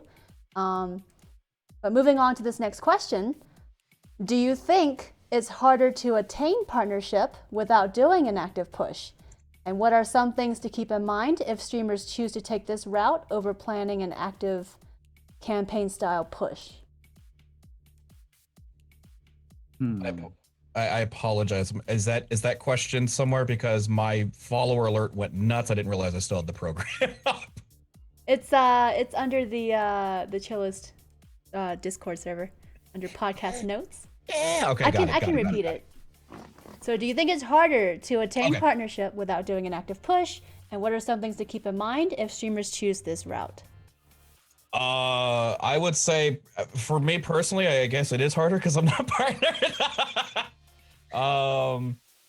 But I don't know. I've seen some streamers who don't do a push, and I've seen them fly right past it and get partnered. And I've seen other people who do push for partner who definitely deserve it, and I think definitely have the things that warrant it. At least me personally, I'm talking about numbers, chat activity, community, and they don't get it. So I don't know. It's kind of a mystery for me personally. I think one big thing I've considered in relation to pushing for partnership that you may not have as strongly if you don't like do a push, I guess. I mean, maybe, well, I don't know. But I think to some extent it can help the day you get partnered or your first streaming partner. It can bring some of like the hype there because maybe people are prepared and they've been excited about this for like, months or years or however long it takes to get partnered. And maybe it can help like that first, when you first get partnered, help like get people excited to subscribe and be there and whatever. That's one of the benefits I've seen from the people who have had active campaigns. Oh, we also have an interesting question here from Kinetic. Do you think Twitch could potentially look upon a push to partnership negatively when you apply? I have heard from a couple different Twitch staff that they hate that. I don't know if it's true. I know the people I talked to did not work in the partnerships thing, but I've just heard from a couple Twitch staff that they hate the push for partner thing, because even though we may know only one or two people that are currently actively doing it, Twitch is much bigger than the one or two people that we know, and a lot of people do it, and it kind of puts a lot of pressure on them. And I've talked to a couple people that say that Twitch, and again, they don't speak for the entirety of Twitch, but that they hate that. So I don't know. That's the only thing. That's the only insight I can give on that. I can see that. I can see why they would. Yeah, it makes sense. I mean, maybe to some extent they think it doesn't accurately portray. I mean, I think it's sort of when we were talking earlier about concurrent viewers and that number, I think that when you're actively pushing for partnership, you may have more of your friends hosting you or supporting you in that way. And it is important to keep in mind that support and those hosted viewers, the people who aren't your regulars, aren't necessarily helping in terms of that number for partnership. They might be if they stick around, but it depends. Well, it could, because it does increase your numbers of views, which can put you on a higher number where on the directory, which can lead to more people coming in just because of that. So again, it's a tool to be used, but I don't think people should depend on it. As far as the push for partner, I guess it depends on how you go about the push for partner. If you're hashtagging, yourself on every Twitter post you're making and telling people to retweet everything like that, I guess it really depends on how aggressive you go about it. I guess some people may go a little overboard and try to flood, Twitter with the hashtag. It really depends, like I'm eating tacos, daikon for partner or something, it's. I'd vote for that. You would. For the tacos? That For seems the like partner? my kind of slogan. I was focusing on you, buddy. Like me tacos. Who wouldn't want free food, right? Exactly. So I think it really depends on how you go about it, I guess. I try not to go too aggressive with that, I guess. As far as me and push, because I did do a push for partner campaign, but I like Vanessa, like I try to keep it more in the community. Like I was talking about it on my cast. Now I'm going to be pushing for it. But I think it really depends. Like if every post that I had was I'm gonna push for partner, then yeah, Right. if they see that, of course they're not gonna like it. But I guess it really depends on how you go about it. Right. And I think another reason why I don't personally use or have ever used the push for partner is I'm pretty sure I'm just really prideful and I want to prove that I can do it Oh, that's on my I own. totally get that. I understand. You know, I think that honestly has a lot more to do with it than I will admit. Is I want to prove that I can do it on my own. I want to prove that, Venomous and the dark side will rise. But it's Yeah. And I totally get you. Like I got partnered as a variety retrocaster. That's the only way I wanted it. No other way. So I totally get you when you say it's a pride thing. Like this is what you're set out to do, and you want it this way. Mhm. And I totally with you on that. Yeah, I mean, I want to focus on the games that I like, which happen to be retro RPGs, and they're kind of a smaller thing on Twitch than some other games, but it's what I want. Mhm. And honestly, I feel like for me personally, the active push started putting a lot more stress on me about the cast than what I liked. And I felt like it started affecting my cast negatively. I started having a lot more days where I would sit down and go, man, like I wish I could delay this for like an hour because I just don't feel good. Yeah. I agree with that too. I think we all do that. Once you start doing you do the push, or you do the push in your head, and you're like, all right, this is going to be the month. Because my channel actually got declined I want to say about a month ago, and I didn't want to let it affect me, but I felt like my chances were really good because numbers were solid. I'm talking like 150 plus for 3 weeks. I hit my highest ever sub count. Like things were looking good. I was like, yeah, this is it. I'm gonna denied. And I turned into a giant bag of salt. And from the next week or so, my casts were just I did not want to be on camera. I was angry. I know what you mean too. I totally get it. Mhm. Yeah, when you get that, especially when you get that copy paste response, it's just That's the worst. Yeah. I was like, excuse me? Did you just copy paste this?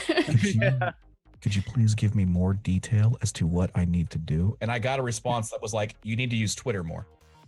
Really? I remember you saying something about that, and that I was like, kind of infuriated me. I had a similar experience, Ben, where they spelled my name wrong, even though you put it on the application. Yeah, they spelled my name with a PH. And I was just like, it's right there. It's right there. Yeah, I feel that. So needless to say, I post a lot of pictures of my food on Twitter now. Well, we have an Nothing interesting wrong. question here that I would like for us to also consider. Okay. From Uncle Stan Bana. Would keeping a push for partnership secret to your viewers do a difference than just saying, hey, I'm going for partnership to your viewers and that you need help? Do you think it's better to keep it, quiet and then just kind of secretly do it behind the scenes without really like bringing it out to your community?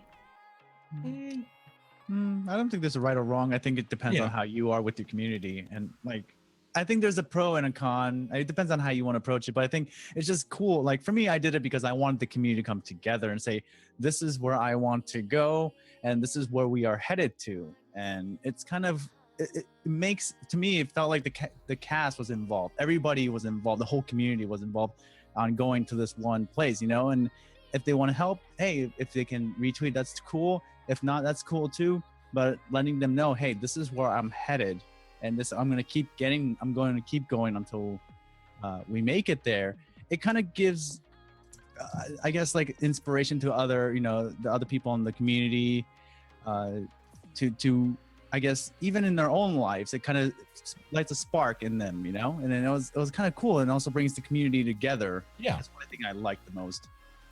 Yeah, I've done it both ways. I've secretly didn't tell anybody I was going for or didn't tell anybody that I applied, because I wanted to surprise. That's the last time I was like, I'm not telling anybody. I'm gonna surprise everybody. It's gonna happen. I'm feeling good. And there have been other times where I say, hey guys, we're gonna submit in a week. So you know, if you guys want to help us try to get it, you know, just be here and hope you guys enjoy the content. So I have personally tried it both ways, but I've never done an active like, you know, be here, always be here, turn on the computer, turn on your grandma's computer. You know, I haven't necessarily done that. But I think both are valid. I mean, honestly, I think one thing that goes across Twitch, if you're an unpartnered streamer, that I think all unpartnered streamers should really kind of stress to their viewers is how important the +1 is.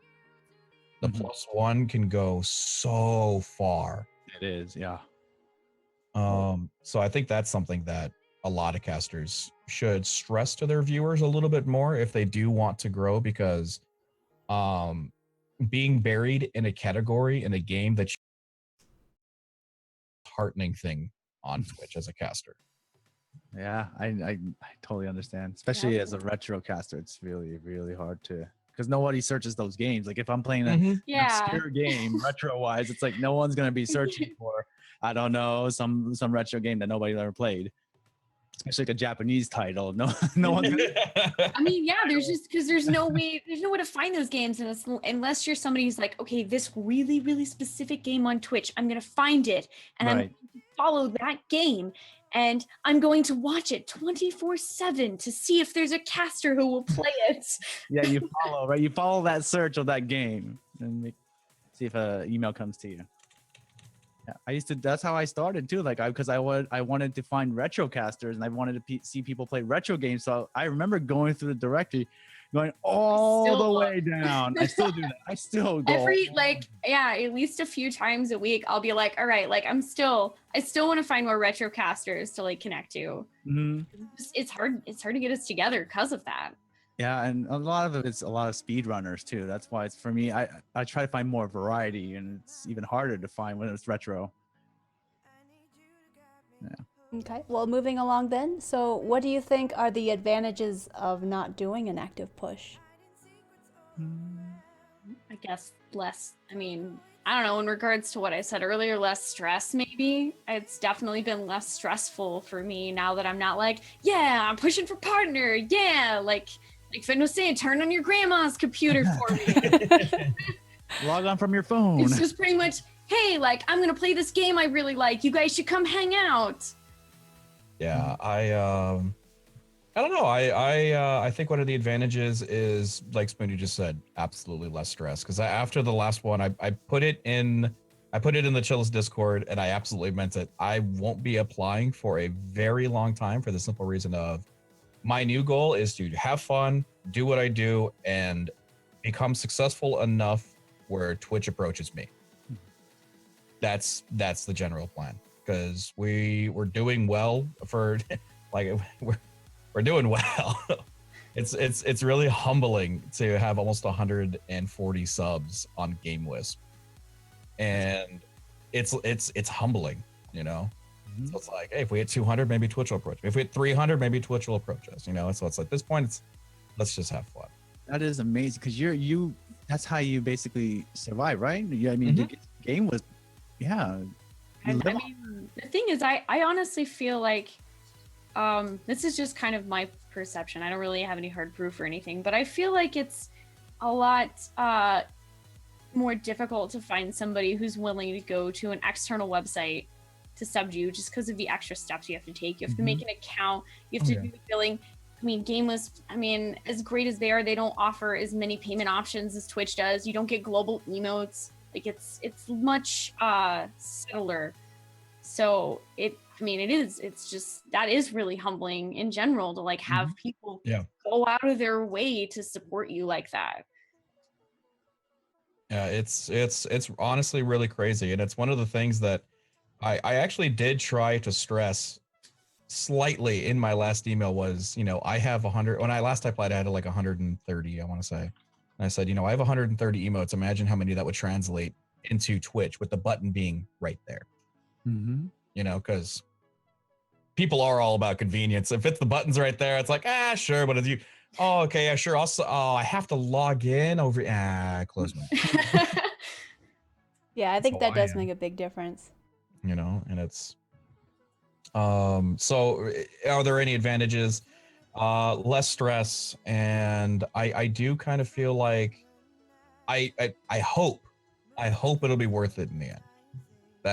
I obviously don't have any definitive proof, but I personally hope it will be worth it in the end. I hopefully want to get the partner button by doing it my own way and then kind of, erupt.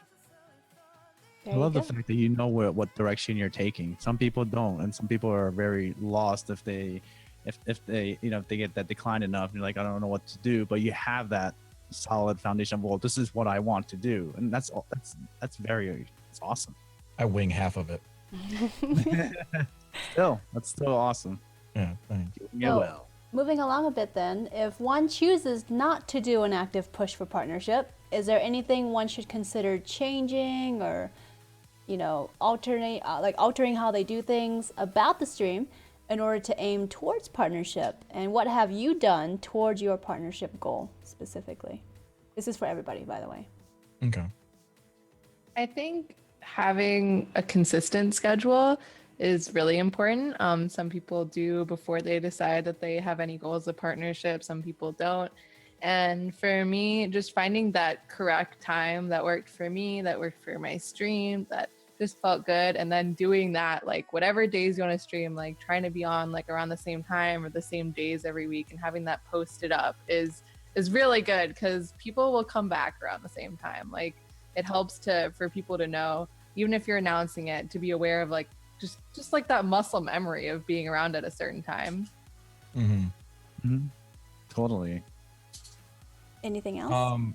I think one thing else that you should, and this is something that I'm actually actively working on now, is if you're not actively, pushing for partner, but you obviously still want the partnership goal, is create.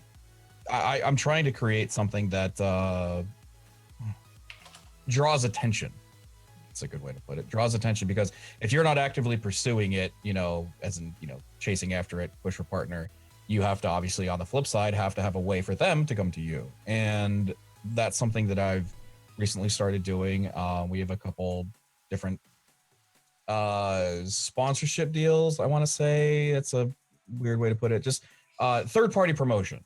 There we go. Third-party promotion. Like we have a lovely little thing going on right now with Lenovo Gaming. And that's third-party promotion. And pushing your YouTube, again, another way for people to find you, just a way to grow things. If you don't want to actively push it, you have to make sure that you're focusing on something for the growth of your channel. That's the main goal. Yeah, I mean, I agree. I feel like if you're not going to push actively, you still need to make sure that you don't I guess let your stream fall into a complacency where you're just like, okay, like I'm satisfied doing the exact same thing. And that's just the way it's going to be for month after month after month. You have to still keep finding new ways to improve your stream, to innovate your stream, to try new stuff. I mean, I know like Dai-Chen, you started doing speed running. And I think a lot of people seem to really enjoy you doing that. Yeah, that was an accidental find. And I don't know, because we are surrounded by awesome speedrunners, even within the Chillest. We got Dai-Chen Avalon Star, we got Celestix, and we got now Pulse Effects. I mean, I was just seeing all these casters doing speedrunning, and I was never interested in speedrunning, but yeah, they had me try it, and what better game to try it on than Mario 3, one of my favorite games in the world. So, and just turned out to be awesome. I have no idea how you guys do speedrunning. I will absolutely admit, side subject, that I personally could not stand watching speedrunning. And then I came across Pulse Effects. And something about it just made it so entertaining. And it's I know Pulse Effects. He came from a Let's Play background. He wasn't always a speedrunner. So he did the speedrun in a Let's Play-like fashion every time. And it's something about it, I was just like, you've raised the bar for every speedrunner out there. And so now if I go into a speedrunning stream and they are not like up to that bar, I just leave. Bye-bye. Sorry, I'm sure you're a great guy, but can't do it. Oh man. That is awesome. And Pulse is in chat right now. Pulse Effects. There he is. Oh, he's I mean, he steals stuff. Steals your topic. Man. We definitely don't owe him dogs, considering he was first in that race that one time. I'm pretty sure you owe him. What was it? What did you owe him again, Spoonie? I'm not gonna say it. You go ahead. What did you? No, it was like you said. You said that I owed him a puppy or something. It was. He beat us in a race in a game that I had never played before. It was a good game. It was Dying It was Light. a good game. I still want to play Dying Light. I never beat it. Well, now that we stopped playing when you stopped showing up, ma'am. Everybody give me a blame Spoonie in chat. Blame Spoonie. I even reinstalled it. Okay, we have veered way off subject. What's So moving on to the next question then. Like on the flip Okay. side, what is the biggest challenge of not doing an active push? I don't know. I don't know. I guess go ahead. I was gonna say I don't think there will be a challenge because you're not actively pushing. I think the pushing for partnership creates that challenge. So if you don't push for it, I guess maybe slower growth, maybe, or Yeah. I can agree. it's one of those things like if you don't have it, you wouldn't know about it or think about it, I guess. Yeah, Maybe. Sorry. Oh, I was gonna say for me, it's kind of like if you're actively trying to lose weight, you're actively trying to hit a weight goal, then you're stressing out about what you eat, and so on and so forth. And if you're not trying to hit a goal, then you just eat all the fajitas that you want. And you're happy. So for me, there's not really much of a challenge when I'm not pushing. I'm just having fun. So for me, not difficult. Maybe knowing when to apply. I personally, I think knowing if you're not pushing, but you still, it's like in the back of your mind, like as a goal, something you'd still want to get eventually, maybe having a good idea of when you should be applying is something that's hard to figure out when you're not actively pushing, don't have like a certain goal in mind. Yeah. Yeah, that's a good point too. That's a Like knowing, when do I have enough? Do I when, basically. It's hard to say because yeah, the numbers are a good way to kind of like dictate when you should try applying, but there's got to be all this other stuff too, like do you feel like you have a community that's behind your decision to want to apply because you're not actively telling them you're applying, that kind of a deal. It's very something to keep in mind for sure. Yeah, totally. Okay, so moving along then, for those who have done active pushes for partnership, have you considered taking this route of not planning active campaign style pushes? Why or why not? Basically, if you've done a push before, do you plan to do another push again? Or are you just going to take a little bit more towards, what Vanillis was saying, just taking it easy and enjoying streaming and just not putting that unnecessary stress on yourself? Oh, I see. Okay, I get you. I have something similar, but I guess not. I guess I think we were talking about this on Discord earlier was, we about the glass ceiling. Like if you to get the partnership, you got to surpass that. And once you do, yeah, I guess in a way I do take it a little bit easier, not as stressful as pushing for, but I still have an active push for something else. I guess not as stressful. I'm not putting so much more stress onto it, I guess. Like let's say hitting a sub goal or something. There's another goal to be reached. And I do mention to the community, well, this is our next goal. But I guess I'm not as stressed about it than that push for partner, I think. A little more relaxed, but I'm still pushing for like some sort of goal or the next milestone or whatever you want to call it, You blew past your first milestone, didn't you? Which one? The 250. 250. Yeah, that was so amazing. That's crazy, dude. I saw it again.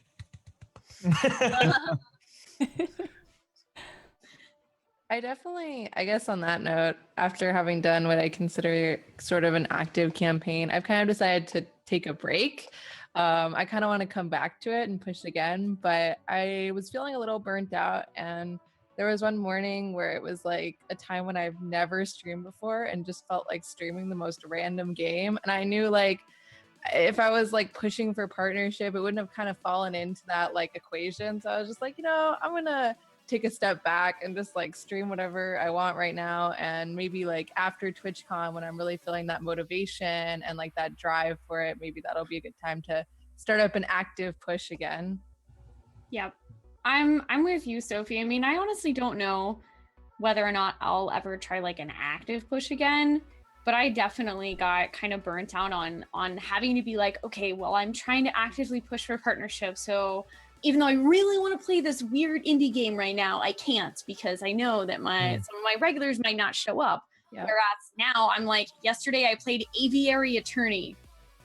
That game is awesome. But I probably wouldn't have played it during my active push for partnership because I would have been worried about a numbers drop. Right. I'm terrified of playing anything that main character's birds because I've been forced to play Hatoful Boyfriend before. Oh, it's not like that. It's not like that. It's better. I promise? It's full of puns, Ben. You'll like it. Senpai will like it. I hate puns. Oh, okay. Well, then you won't like it, but Senpai will. Oh. At least I warned you so he couldn't get you to play it. Yes, very, very true. So, I keep can going. feel you Sorry. there. Not playing something for the sake of your numbers. I know exactly what you're talking about right there. Like, anybody here get a crazy addicted to Legion? Wow. A I little. want to talk to Lynx. Lynx is probably. Okay, well, okay. I'm just alone in this room. Don't mind me. I've been playing it off stream. Yeah, that's another thing I didn't like about the stress of, I'm going for it, I'm letting people know I'm going for it is I hated having to choose what I wanted to play and what I should play. Yep. I hate that. That's probably one of the very few cons to streaming that there is, because it doesn't matter if you're pushing for partner or not, that rule will always apply. And even times as well. Like if you want to do like a random time, there might not be as many people, but Where I know you, Sophie, I think you were telling me, and I've had the same issue where like you have a certain hour range that you normally stream at, but like sometimes you're like, oh man, like I really want to keep playing this game because I'm having a lot of fun. But as you go later into the night, you might have some of your regulars go, okay, well, like I have to go to bed, and then your numbers will drop because you streamed later. So then you like purposefully avoid streaming more just because it will affect how your numbers look on the dashboard. Yep. yeah. That's actually that's a main reason I trimmed my schedule actually, because I used to go from 12 to 8, but I noticed at about 7:15 a lot of people are like, well, I gotta go to bed, work in the morning, see you guys, good night, and my numbers would just tank. They would cut in half within that hour. So I'm like, well, averages matter when it comes to certain things on Twitch. So I made the business choice of saying, even if I was enjoying a game, I'd be like, well, it's 7 o'clock. See you guys. Love you. Bye bye. Unless I'm having like a really good day because we're playing something or whatever. But I have actually adjusted my schedule because of that very reason. Oh wow. Well, there's also like seasons to take into account. Summer vacation, for instance, versus the holiday season, Christmas and Thanksgiving, stuff like that. And it always catches me off guard too. When at the start of school, I'm always like, where is everybody? And then 2 weeks later, they're like, sorry, we're getting used to our new schedule. We're back. Yeah. I guess I was expecting the numbers to drop during summer, but that's when it was the highest for me during the summer. Because that's when we were pushing for partnership full force during basically beginning of summer. And I was actually, that's one of the things I was worried about, was because it is summertime, is the numbers going to drop, and will I be able to keep the numbers up for partnership? And actually summer turned out to be the best season for me so far after streaming for 2 years. I couldn't believe it. Still surprises to me. I actually find it to be the opposite for me for some reason. For me, it's like, I don't know, maybe I just have a certain crowd that just loves to go on vacation during summer. But for some reason, like I have a lot of people that are like, I was like, yeah, summer numbers are gonna bye, I'm going on vacation, or I'm going to the States for 6 months, or I'm going to blah blah. It's like, what? I'm in the same boat, Fen. Like June, when I pushed for partnership actively, was great. I saw like a big amount of regulars be like, hey, like we're gonna come hang out with you all day, every day. And then July, everyone was like, all right, we're going on vacation, so see you in like a month or two. Oh my God. I had a lot of people go on vacation. A lot, like not like one or two, like I'm talking a good couple dozen that would take. July was was kind of rough. Like I had actually never experienced summer before because I started streaming at the very tail end of August last year. So it was quite the experience, especially after like coming down from like applying for partnership and then not getting it. And then suddenly July is like, everyone's gone on vacation. Yeah, I've actually noticed that my peak numbers consistently now have always been in November for some reason. November. Don't know why. Everything in November is just peaks through the roof. I guess while we're talking about this, something I've talked to other streamers about and that they've mentioned to me is that, I mean, obviously going to TwitchCon is amazing and it's great to meet people, but I know that some people see like amazing, like more people come to their stream during TwitchCon time because there's not as many people around streaming. And sorry, I know that's going on a bit of a tangent, but I guess while we're talking about timing and people being around, I think that sometimes streaming during events can be like really good. That's actually one of the main I really want to get a laptop because I'm terrified of being away from my stream for a week. I want to get a laptop just so I can even do some face cams and say, hey guys, I got an hour or two before the things start.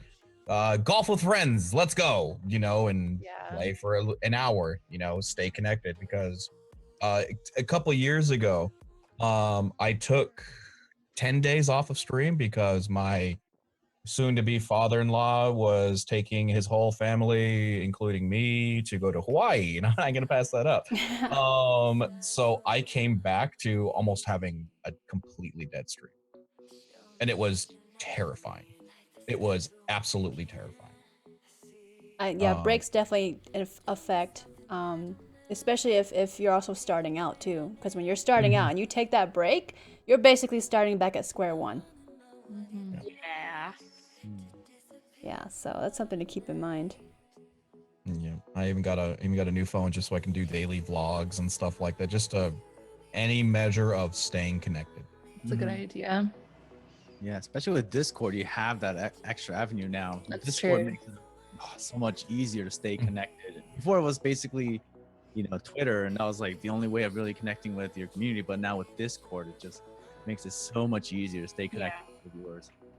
I mean, Discord, you can actually have not only conversations between you and your community, but your community can stay connected when you're not streaming too, which is a huge deal. For sure.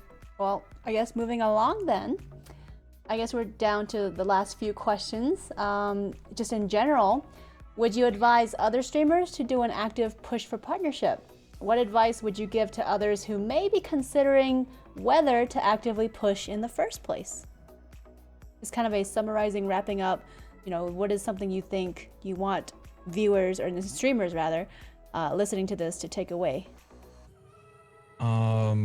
I would say if you are going to do a push for partner, realize that the vast majority of Twitch does not matter who you are. The first time you do an application, the fourth time, you will likely get denied. And wrap your head around that idea and be okay with getting denied, even if you do a really solid push for partner. I agree. Yeah. Yeah, and working off that, I think your attitude speaks volumes. I've seen people that get denied and go crazy on Twitter of saying, you know, why am I not getting this? Why am I not getting that? I mean, if you also have to understand, Twitch may be watching that. Yeah. As a partnered streamer, they might look, well, hey, look at this. Let's look at this person. I was interested in partnering this person, but now look at the Twitter post. If they see that sort of attitude, I don't know if that's what Twitch wants to represent necessarily. So your attitude is going to go very far, I think. Even if you get denied, you just got to keep your head up and just say, well, listen, I know I got denied, and that, while it hurts, you gotta still keep pushing. I think that's the persistence and perseverance comes into play, and that's where also that mindset comes in. That's why it's a commitment. You have to commit to yourself and say, listen, I'm gonna push no matter what happens, and nothing's gonna push it. You know, nothing's gonna take us down. We're not going anywhere. You know, exactly. Goes forward.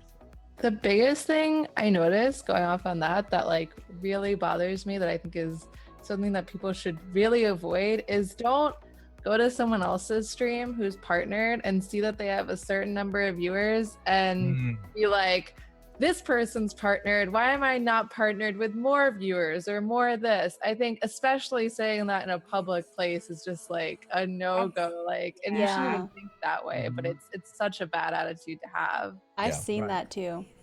I Where think they just go honestly, in I and they feel- just have the wrong attitude. Yeah, I feel like everybody has felt that at least once in their life. If you're a streamer and you've been to help it, but You it's a can matter think of it, how but yeah, never Yeah. It's say like it in a different. public Yeah, it's kind forum. of different Never. being willing to say that to somebody. Yeah, it's yeah. I think comparing yourself, and I think that's the thing, is it's your attitude. It's like, why do you have to compare? You know? Mhm. It's easy to do, I feel like, especially like right after you get declined, and it, especially like the first time, it hurts. Mm-hmm. It It hurts does. to get declined, and you know, some people get really sad, some people get really angry, and that just opens you up and makes you vulnerable to look around and go, well, how come all of these other people, like this person and this person, has the same amount of viewers than me, but they're partnered? Like, why is that? But the truth is, you don't really know their whole story as a streamer. For all you Exactly. know, Yes. for Yes. all you know, that person, when they got partnered, was streaming something else and they had more viewers. Yes. I don't know. I know partnered casters that took extended breaks from streaming and then came back much like months and months later. So you Mhm. can't do that. Not only are you not getting the whole picture, but it's just really unhealthy to do to yourself. Yeah, and also to the other person, you might judge that other person in a negative way. Yeah. That's not good either. You just start mean- judging them. Yep. I know someone who is partnered and has a certain amount of emotes, but very low concurrent viewers. And it's because he was deployed for over a year. And like, I mean, that happens if you're How gone from dare streaming. he? Yeah, right. People don't know that, and they come in and say very rude things in his stream, and it's awful to see. Yeah, But it's- I've noticed at the end, because after getting like after a certain amount of declines, I was actually watching House of Cards. If you guys like that show, yes. I love it. Love it. You know, I was watching season 4, and there was one scene where, you know, you think they were at the edge, and what he said was, "What can we do next? What's our next move?" Mhm. When I heard that, I was like, "Yeah, you're right. You know, I got declined. So what's my next move?" Mhm. And that one line from that show just kind of sparked this fire in me and say, well, what is it? What is the next move? Yep. And it kind of actually inspired me, actually. It fueled me to work even harder, no matter how many times I got declined. And that actually got me excited. And I would admit, the declines in the earlier declines really hurt me. And Cersei Chan, you know, I've discussed with you about it, and I've even questioned myself as a streamer. And that's where I realized, yeah, mindset. The mindset is really, really important, and how you that attitude that you give to your cast, even not just social media, but to your cast alone. If you're declined and you're depressed about it, and you know you still push the start stream button because you need to cast, I think the community can see it. They can read you very easily, and you'll see it. Even though it's a game that you love to play, and you still interact, there's still something that I think they can pick up on, and you'll see that reflect in your numbers. I've noticed that for sure. It's like I play the same game around the same time, and the numbers just plummet. And I think it's because of my attitude and how I was putting my stream on. And I think people can read that very well. And to tag on to that a little bit and to touch on what we previously talked about, you know, comparing yourself to streamers, it is natural for you to look at somebody and say, well, they have it, how come I don't? That's just how humans are wired. But Mhm. something I would recommend that you do is realize that's what's going on, be okay with it, and then move on as fast as you can, and then compare yourself in the good way. Find a streamer that you look up to, find a Right. streamer, a community that you want to, you know, be like, or I want to have that one day, and let that fuel you. Like, yes, exactly. Use it as a tool to accelerate and inspire. Because I talked offline with a couple people from the Chillest, and I was like, you know, when I got declined, oh god, I had a full bottle of Haterade and I drank on it for a solid week. I was angry at everything. and I kept it to myself and a couple of close friends, you know, and then from there I moved on. And mindset is very important. The moment you defeat yourself is the moment you should just stop streaming. Even if it's for a week, if it's for a month, or if it's permanently. If you defeat yourself because if you start just being toxic, it's bad, and it will slowly ruin everything that you've built up to that point. Oh yeah, agreed. Yep. It'll ruin not just your stream, but I mean, like if you have friendships with people, it's going to leak into that too, because you're going to start to take everything negative. Mm-hmm. That's kind of the way it goes. Your community is reflected of you. So if you're negative, the community is going to start reflecting how you are. And that's a terrible feeling. Like if you become negative and you wake up one day and realize that the community that you spent months or years building into something positive, and now it's not that way, that would be heart-wrenching to me. Yeah. Like just take, like, if you need time to step away, take it. Yeah, it's better to do that than risk it. I think Ven brought up a really good point in what he was saying, in that when you were feeling really bad, you just got on Discord with a couple people and talked to them. And I think really getting like that like support that you have, like if you have close friends, like really like keeping them close and like being able to talk to them about things that are bothering you. Don't, like, kind of Spoonie said, don't like take it out on them or anything, but having that support group there for you and like being able to take out like any just like negative things that you have to say that you don't actually mean. Like you don't want to be saying bad things about Twitch on your stream. You're streaming on Twitch and they're letting you stream on their servers. You don't want to be saying bad things about other streamers. You know, take your really close friends and like let those like vent to them, and then don't let it like come into your cast or your social media or something. Right. Even our Twitch team. That too. Chillest, hint. But I mean, there's also a good rule of thumb to keep in mind, is to treat your stream as a business. It is your brand, it is your image, and you do not want to tarnish it by venting publicly and being toxic and being like, you know, why does this streamer, you know, have partnership and they only have 50 viewers and I have like 105? Like, don't do that, you know, like if you need to vent, you know, vent somewhere private. Right. And then keep everything else relating to your stream professional, clean, and just, you know, keep that in mind, because that's going to help so much down the road. You have no idea who's watching. You have no idea who has eyes on you all the time. That's part of being a streamer, part of being a Twitch partner. You are a public figure. Yep. Whether you want to be a public figure or not, you are putting yourself out there to be scrutinized, to be judged, and you know, it's not necessarily a bad thing, but you have to keep that in mind, that whatever you say, whatever you post on Twitter, even if you're just participating in a conversation and you're replying to somebody's tweet, that's still public. So definitely keep that in mind. Treat your stream as a business. Oh my God. Like, especially always. Couple days. Oh my God. When Twitch went down, oh my goodness, the amount of toxic posts I saw on Twitter. Oh my God. Oh, I mean, really? I admitted to being frustrated, but I'm like, they, for what it was too, they fixed it really fast. Oh my God. I don't even know why people were that upset. I'm like, okay, there's one day that's going to be a little bit rocky out of hundreds of days that's been fine. And it's a free service too. It's not like, you know, like they forget about that. It's free. You know, but it's like, oh no, it's down. Oh, well, it's the end of the world. Well, I guess it's not working. It's like, I read that. I had to get off Twitter. I had to. And that's one thing that is as well is you have to realize how far that one tweet will go. It's happened to me several times where I've seen somebody post something extremely toxic, overly negative, you know, whatever, and it will tarnish that person in my mind. And I've had a couple big big streamers that I used to watch regularly, and they posted something super negative, super toxic. Unfollow. Yeah. I do not need that to want that in my life. All it takes is one tweet. I agree. It takes one thing.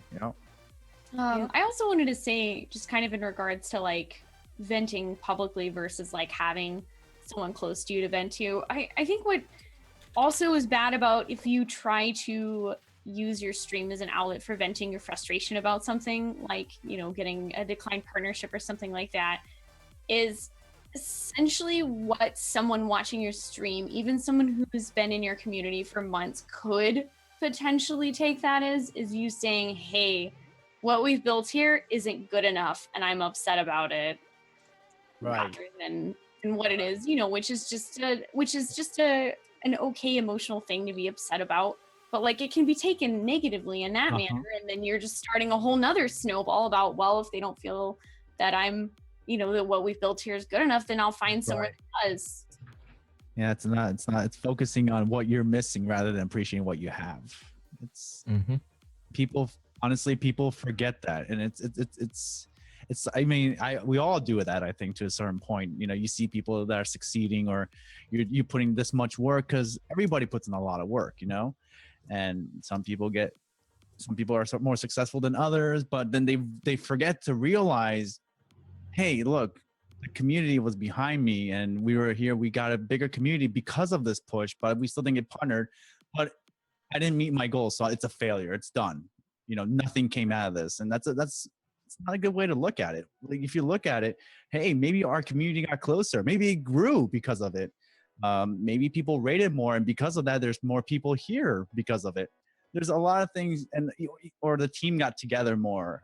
We get to talk to other casters, going to connect to them more, connect to the community, whatever it is.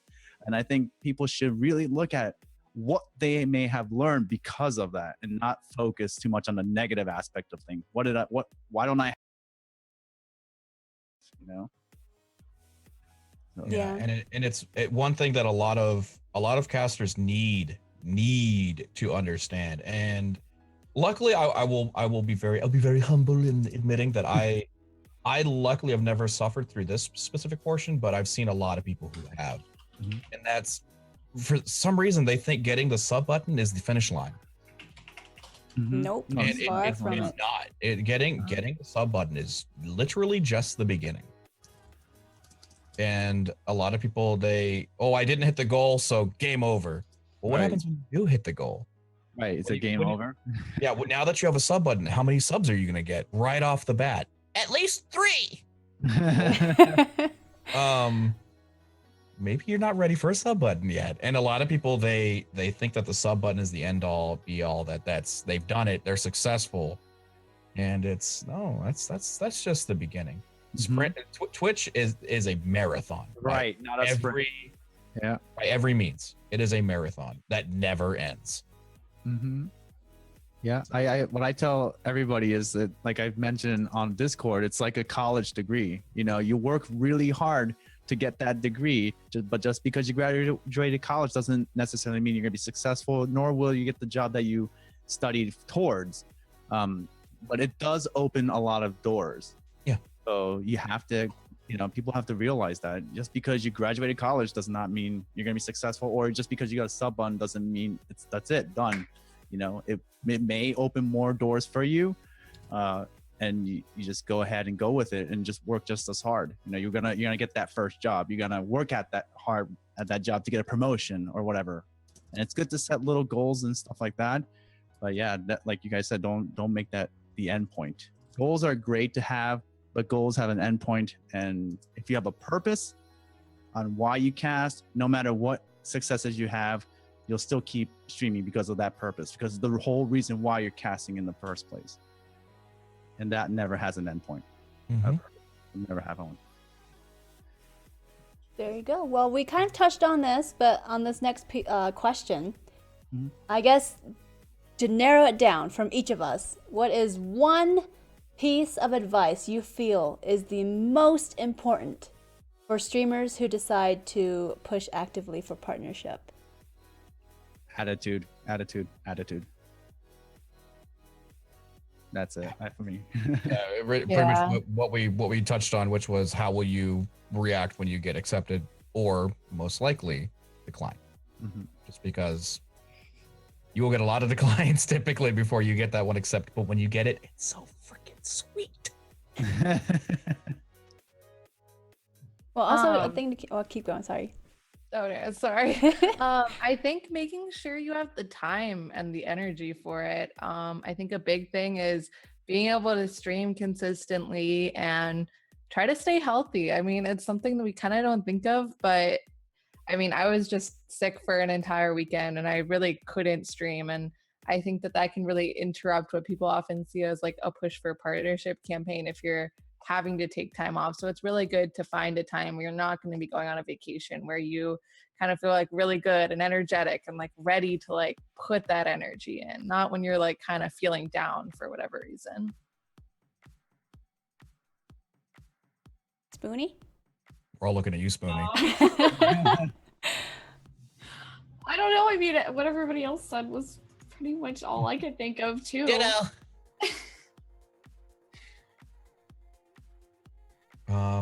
Yeah. Okay. Attitude. So there you go. Attitude. You know, Like that before, during, and after. Just all throughout, I think.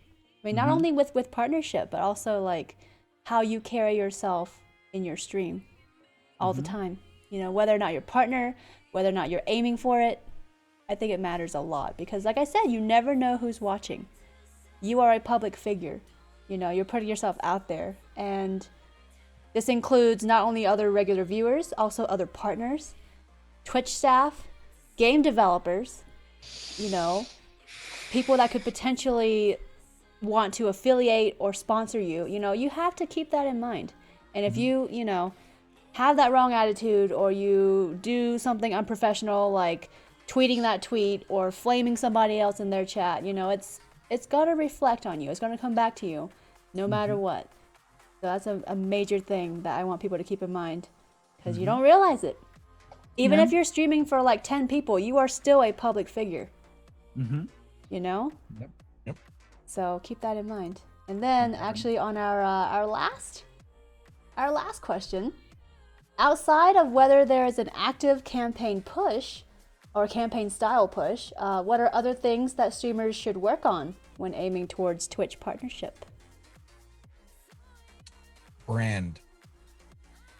Whatever your brand is. A lot of things I've heard that is at the end of the day, your stream is a business. And if you have a solid brand, if you have a brand that's worth money, worth views, worth Twitch investing in, because that's what it is. Essentially, Twitch is investing in you. They're essentially starting to split profits with you, which is what it is.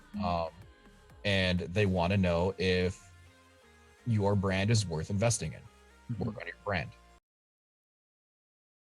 If you do get partnered, it's a huge part of, I mean, whether what your emotes are going to be as a big thing can be based on that branding. If you've already established that branding, I feel like that can help a ton in terms of people being like, hey, I love cats, and now this person has cat emotes. This is great. I'm gonna get these, and that's what I know this stream is about. Whatever it is, you know. Right. Speaking of emotes, Daikon, I love your heart emote. Yeah. I really wish I was not so broke because I want to subscribe to so many people. Yeah. I know the feeling. Yep. I love that one. How lucky. yeah.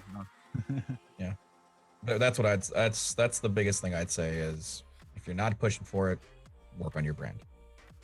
Speaking Make your of brand branding, appealing to not only business wise, but for more people that want to be a part of it. speaking of branding, we actually are planning to have a podcast episode specifically on branding, as well as choosing games to stream in the near future. Not for this episode, but if anybody's interested, we will cover branding specifically. If you're curious about, you know, how to do it, what to keep in mind, etc. So, well, we've gone through all our questions. I don't know if the chat, if you guys out there have questions specifically, before we wrap up, please do feel free to ask right now. Mention Snowlit in your message so that way I can see it.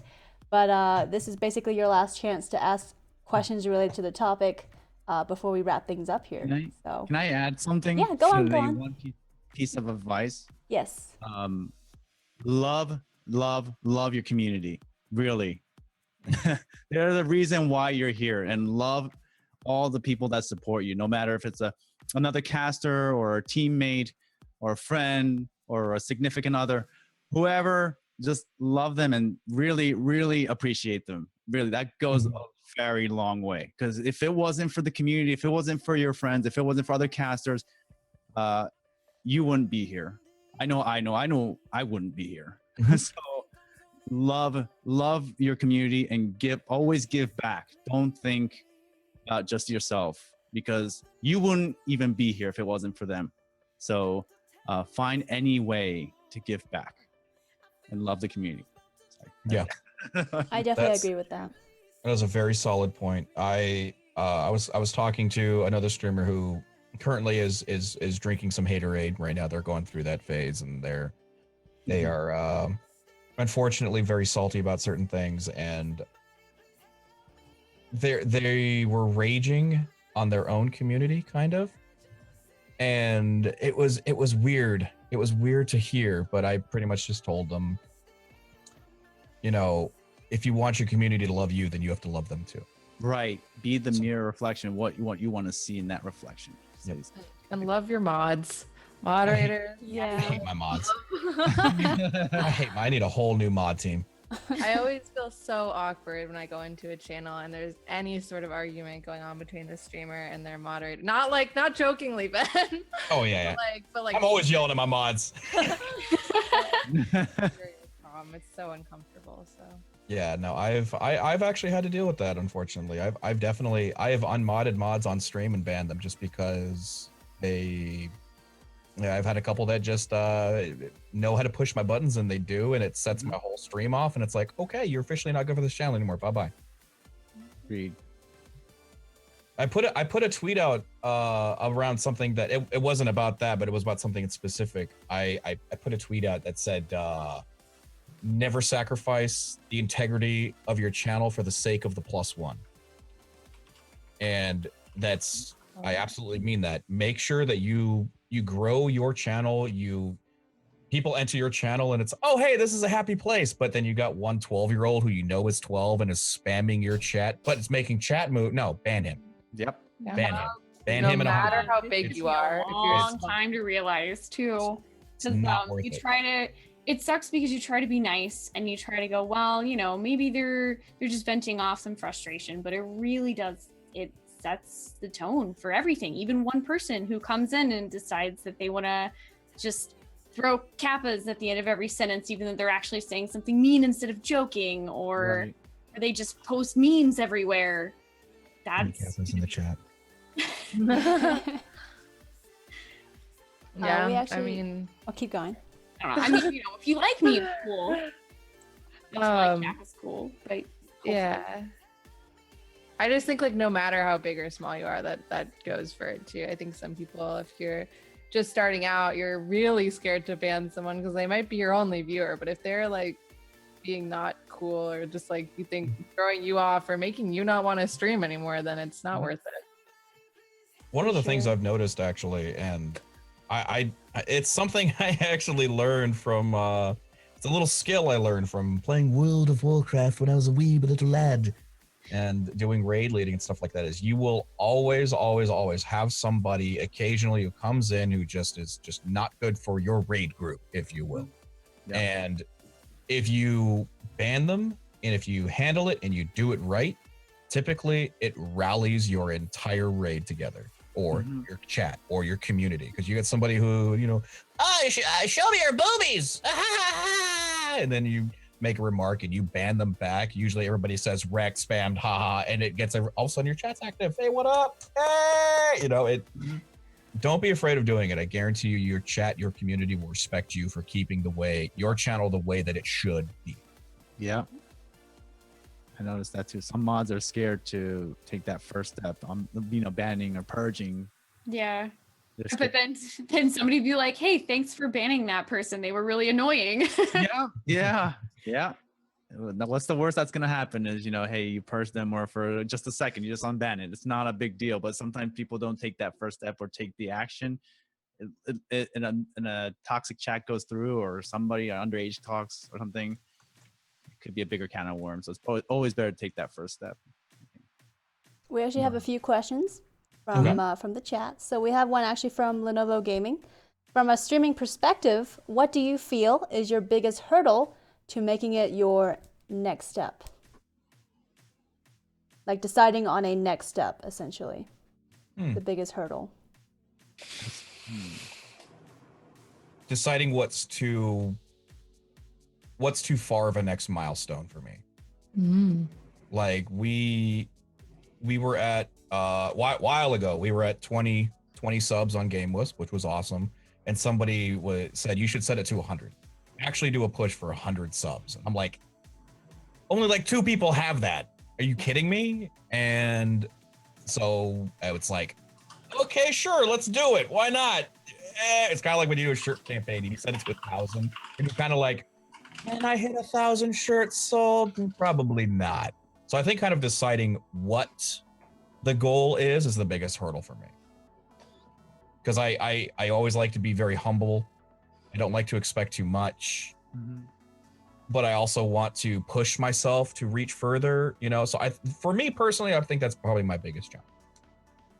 For me, I think it's not getting overwhelmed. Sometimes when I start to think of the next step, I think of like 20 different steps that could all happen to improve my stream, and then I don't end up doing any of them. So sometimes it's just like focusing in on one thing and actually trying to accomplish that one thing in terms of improving your cast or a goal or a milestone or whatever it is, really. And being able to find that one thing has been a huge hurdle. I think for me specifically, it's related to what Vanillis was saying, but feeling too ambitious. And like I end up having, you know, a game plan, or I have, you know, like a plan to, you know, this is what I want to try to do by this date, kind of a deal. But for me specifically is, you know, again, I want to be humble, but I don't want to expect too much. But at the same time, I'm too guilty of being too ambitious and being like, you know, even for stuff like event streams. So I do like a monthly event stream, and I always try to set a sub goal for that stream. And I feel like, you know, if I change it to like 10 or 20, is that being too ambitious? And in some cases it actually was. Like I didn't actually meet the goal. And I actually take that harder on myself, especially when it comes to setting future next steps or future goals, you know? And so that's kind of I think for me personally, it's just a personal bad habit. But at the same time, I think it's not necessarily bad to always be pushing yourself to try to set these next steps, these next goals and stuff like that. Right. But yeah, that's personally. Gold and get silver. Yeah, never hurts. Sometimes, yeah, if you set it lower, you might not get as many subs because you had that number lower, but because you had that higher number set, you got more than, you know, you would have. Yeah. Yeah. I think I'm on the same line with Vanellis and Cersei Chan. I'm in that too. I'm always thinking, what can I do? What can I change? That's the next milestone. But what can I also add? What can I bring new to the table? And just trying to think of other ways to improve my cast. Not only setup but like something completely new. Like you see a sprite field, you know, where all the sprites are flying. But then what can I do to improve on that, or come up with something new, something different, something new to the table as far as Twitch is concerned, or to retro gaming. And I guess the same man said I need a haircut, so maybe that's one of the hurdles too. But that's constantly thinking about what I want to do next. And I guess I don't want to say it as like a hurdle, but more it's because it's also something inspirational, something to look forward to, something to work towards. So I guess it's a hurdle, but at the same time, it's a good thing. It helps you move, push forward. Like Cersei said, it's like it challenges you. I think you would look really good with the mohawk. I tried, it doesn't stay. Oh. I actually tried it one time for a band performance. It didn't stay. Oh. Aw. Yeah. It didn't work. Well, there you go. We have one more question from Mirak. What is everyone's reasoning to want to be partnered if you're not partnered? I mean, there's a lot. There's no right or wrong answer. Yeah. It opens a lot of doors.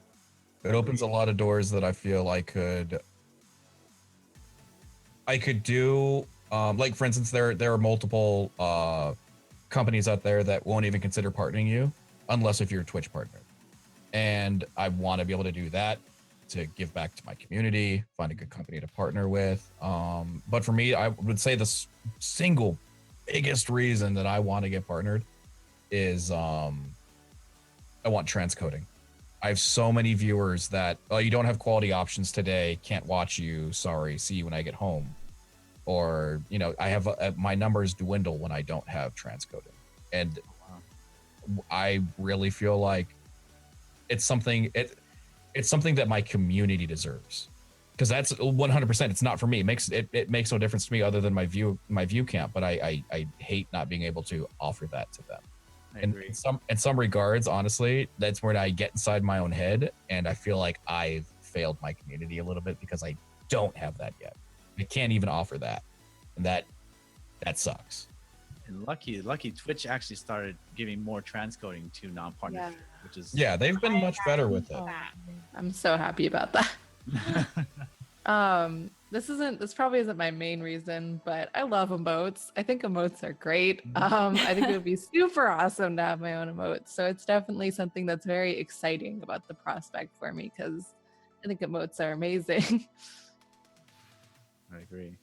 I'm the same way. I think like Vanessa said, it gives you more credibility. It's you know, if some company looks at you or whatever it is, then they just see that sub button. It's automatic. Hey, you're legit. You know, you have credibility. Twitch noticed you already. And let's give you that. No matter how successful somebody is, if you don't have that, it makes a big difference when you have that sub button. And I think that's one of my biggest reason. And also, of course, global emotes. I love emotes, and I wanted to give the community the best emotes that we can give, and that's one of my biggest things. And also, to also inspire other casters, because like Spoonie-chan, we're in a more niche category of retro gaming. I guess she's more in a niche than I am, because I'm more variety, just overall variety of retro games. But a lot of people are afraid to go through partnership or go variety for partnership. And I wanted to make a difference on Twitch where I can say, listen, this is where we came. You can do it. You can stay variety. You can have a, you know, like a niche category and still make it. You know, you can. I want to inspire people. I want to make that difference. I want to pave that roadway, open up new doors for people. I think that's a very cool thing to do. You're a trailblazer. Yeah. That's right, exactly. Yeah, so that's it. Yeah, I mean, I agree, and I think probably the biggest like reason, like, because really the reason for like me to want partnership for me personally is the whole like it opens up more doors. People immediately look at you and go, hey, you're a Twitch partner, that means that like I can like take you seriously automatically, and stuff like that. But mostly too for the community, like, you know, like Ven said, with transcoding, like they've definitely improved the amount of transcoding non-partners get, but to be able to like have that as a guarantee every single time for my viewers to know that if they can't watch me and just like whatever the main source quality is, they can bump it down to however far they need to actually still hang out. And then global emotes, just because they're awesome. Not only do you get to like, because with GameWiz, it's lovely, but that would be the difference, I think, is that unfortunately GameWiz doesn't really have a way for you to give back the same kind of thank yous to your community for subscribing to you as Twitch does. Like, they're just so immediately accessible. Yeah. Right. Yeah. And I love emotes. Like, even, you know, I think everybody has a couple of the people who subscribe to a lot of people on Twitch, and they like have like what do they call them? Heart bombs, where they just put hearts from everybody that they subscribe to. And whenever I see that, I always go over like, oh, I know that one, that one, that one, that one. I have that one, that, and like I'll like, oh, that one looks neat. Who is that? And I will actually go to see whose heart that is, click on it, go to that channel and follow, and I'll check them out at a later time, just because their emote looks so freaking cool. And it's like, I love the emotes, man. Yeah, it's like a business card to your cast. Exactly. Yeah. Oh my God, I still need to order business cards for TwitchCon. What a reminder. What a reminder. All right, we have one more question, and then we're probably gonna wrap things up here. This is actually from Landar. Could Twitch do more for non-partnered streamers, specifically the ones trying to get partnered? That's hard to say. Twitch, I think, has a very solid platform to even start beginning casting. So it's kind of hard to say what can they do better. I think they're doing a fantastic job. Yeah, I think they offer everything that we could pretty much want and or need. Yeah, I agree. The only thing I would say, and it would never happen. It would never happen. But a perfect world, transcoding. I would the reason why they don't get transcoding here is because transcoding is expensive. Business-wise, server side, it's expensive. If I could pay for my own transcoding, I would do it. I would absolutely bite the bullet and buy my own transcoding. Yeah. And then maybe when you get Twitch partner, they say, okay, we got it from here. You know, it would never happen, but I would do it. I would pay for it in a heartbeat. Oh Even wow! if Twitch took a premium on it, I would still pay it. Yeah. What are you gonna say, Sophie? I or- totally just blanked on what I was gonna say. So Oh. somehow just like left my mind.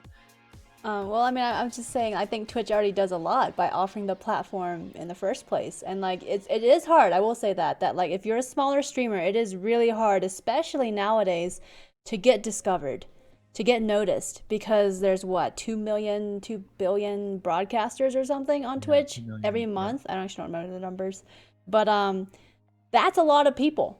And like, even considering when I got partnered, because I got partnered back in February 2015. Even like just a year and a half plus ago, that was still quite different from how it is now. And so like, you know, yeah, you might, especially if you're a smaller streamer, you might be like, hey, I'm frustrated. Why don't you do more Twitch to help the smaller streamer? And like, I've seen the whole hashtag with support smaller streamers on Twitter and things like that. But like, you know, it's What, not, you're missing- yeah, I mean, it's not on Twitch to necessarily do that. I don't know. Right. I don't know. It's really, it's not really Twitch's spot or Twitch's position to, you know, if they could, I'm sure they would. But because everything costs, you know, money, resources, time, it's not something they can offer to every single starting streamer out there as much as they probably want to. Because you Right. know they probably want to. They want to see people succeed, you know? But I think it's really hard, practically speaking, from Twitch's perspective to be like, hey, we're gonna, you know, give this to all the starting streamers with less than 100 followers. Like, it's not feasible from a you know, resource, money, and time perspective on Twitch's part. So, I don't know. I think one thing I have thought about really would like something I'd really like to see is, as an example, like when you go into creative now, they made it so that there's all these cool little filters now where they divide creative into all these little sections, and so you can like kind of click. I don't know if they ever would, but I think it'd be really cool if especially some of the bigger games had filters like that where you could kind of stick your stream into like especially in those games that have thousands of viewers, you could kind of have it in like this smaller filtered area that people could see those options. I don't know. I always thought that was really cool and could expand past creative. Yeah, I saw that too recently. The other day I was checking it out. They even added creative on the sidebar now, on the left. I think that's really cool. Yeah, And- I saw that too. Oh, there's one more thing. What is it? The Discover option? Have you guys noticed that? There's a Discover that you I can have click seen on. the Discover, yeah. Do you guys It's- know if it- that includes partners and non-partners, or is it only partners that show up there? I'll look at it right now. I have it up. Let's see. Because like there's that too. yeah, no, Like non-partner Twitch definitely is shows trying. non-partner. I think Twitch is trying. They're not, you know, heartless or anything towards smaller streamers. You know, they definitely want to see. Yeah, one of the things Succeed. that I will actually do. I do this fairly frequently, actually. Is if everybody's on Twitch and you go to browse channels, you know, it always just starts like, you know, just channels, biggest channel to bottom channel. There's actually a tab that's at the top that is random. And it will randomly pull up like 60 streams, anywhere between 0 viewers to 5,000. And I will actually go through regularly on this thing and just look for new content. Yep. I do that fairly frequently. And I'll usually do it with a friend too. I'm like, hey, let's see if we can find a streamer that's, you know, fun, you know. It's so fun to do. It really is. It is. Sometimes you find a train wreck, and other times you find something that's really quality, and then you do your part and you shout them out. You give them a shout on Twitter, like, "Hey, check this person out," you know. Mhm. See, I so think, there you go. There, and somebody was in chat is saying it pops up with partnered and non-partnered. So, Twitch is trying to do things, and you can't say that Twitch doesn't care about non-partners. I mean, they do. They really do. And so they're trying their best. But again, it all boils down to, Twitch only has so much as far as resources, time, money, etc. And they can't, as much as they want to support all the 2 million broadcasters out there, it's not feasible for them to do so. But don't think that Twitch isn't doing anything, So there you go. We have a couple things there, like the creative thing, the discover option, which I think was recently added, so. Yeah, and I don't want to come off as pretentious or anything, but we all started as that new caster too. I think everybody started somewhere. Yep. On the same platform, and I mean, it took me 2 years to get to where I am now. So, I mean, I had a rough beginning. I think people know it took me almost 4 months to get not even 200 follows. I think it was 190. And I know people that can get 100 follows and as a new streamer within a couple days. Yep. So, I think we all started somewhere at one point. So, We all had one viewer one time. yeah. Exactly. I still remember playing Final Fantasy 9 and having if I had 3 viewers, it was an amazing day. Mhm. Yeah. I remember the first time I ever turned my stream on, I hit 12 viewers and I freaked out. I was like, what's happening? Hi. Giveaway? Okay, giveaway. Go. Yeah. Oh my That's- god. Honestly, I was still working when I started streaming, obviously. So I took almost half of a paycheck and I went out to GameStop and I bought $600 worth of $10 gift cards to RP for League of Legends. And I gave one away after every single match. Wow. And that got very expensive. My fiance hated me. But at the end of 3 months, I actually developed a little bit of a core. And I said, hey, guys, no more giveaways. And then people went, pfft, but I still had a core of maybe 10, 20 people who actually liked my content. That's awesome. Yeah, that's awesome. I love that. There you go. I think Me Realist was actually there. Yeah, Me Realist was there. That was over 2 years ago. Wow. So I guess the moral of the story is, if you really want it, work for it, because not all of us got it handed to us on a silver platter. It's not as easy. We all worked hard, and if we can do it, you can do it too. So don't doubt yourself. Take all this advice, all these recommendations, and keep them in mind as you look at your own channel and brand for yourself and figure out what you want to do, what you want to become. Things like that. So Yeah. And I think another good thing is don't rush partnership. If you want it, I think, don't expect it to get it within a certain amount of time. Or if you don't get it within that certain amount of time, hey, take as long as you need. Build that community, build that foundation first. It's saddening to see when a streamer just says, well, I'm going to go get partnered and expect it to get it within a month, and then, or it doesn't have a core following. It's well, hey, take some time as an investment, invest that into your community, and try to grow that. So if you do get that sub button, you have that core foundation of, hey, potential subscribers, which is your community. Essentially, that's the beginning, is usually the community. So don't rush. all right. Well, as we wrap things up, I guess one last thing you want to say to everybody for them to take away from this episode before we really wrap things up. Starting with, I guess, we'll start from the bottom and then go clockwise. So, Ven. Oh, okay. I'm fat. So, the biggest thing is, for me, figure out where you are, figure out where you want to be, figure out how to get there. And don't be upset when you come across bumps in the road. Don't be upset when you run flat into a wall. Just take your time, grow things slowly, and enjoy what you're doing. Mm-hmm. Okay, and then Sophie. Yeah, I agree with that. I think that no matter what, partnered or not, just focus on your community, focus on your stream, focus on doing what you love, and just, just keep yourself motivated in any way you can. Don't let the idea of partnership get you down. Let it be something that can motivate you and excite you to improve yourself and your cast. And anytime you're feeling down, just look at that and use it as a way to improve, not as like something that lets you just keep going down. And Di. Oh, yes. Never give up. Persistence, perseverance. Love your community. Always be humble. Always check out other casters and always be inspired. I love watching successful people because it does spark that fire and makes me want to improve myself to be there where they are at. And again, attitude and mindset. Yeah, for me, don't compare yourself to other people.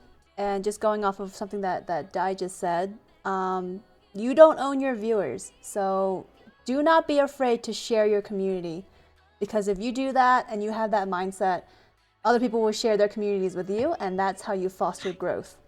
Not only growth, but also friendships. So, definitely keep that in mind. You never own your viewers ever.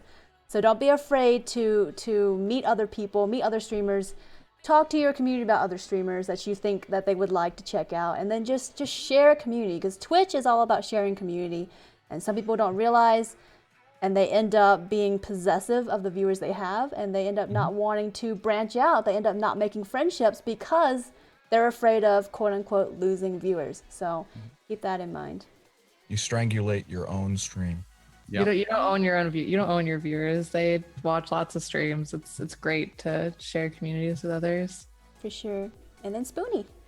Yeah, I mean, I think probably some of the biggest things are kind of jumping off of Snow's. Make friendships. Like, that's what I think one of the biggest things for me that I've learned, like, coming at streaming, is to look for people that you want to be friends with because you want to be friends with them. And just don't be afraid to be yourself, even if right now you feel like you could be playing another game or doing something differently and maybe pulling in viewers from that. Stick to what feels right for you and what feels right for your community, because down the road, you're going to feel a lot better about yourself and a lot better about your community if you were just you.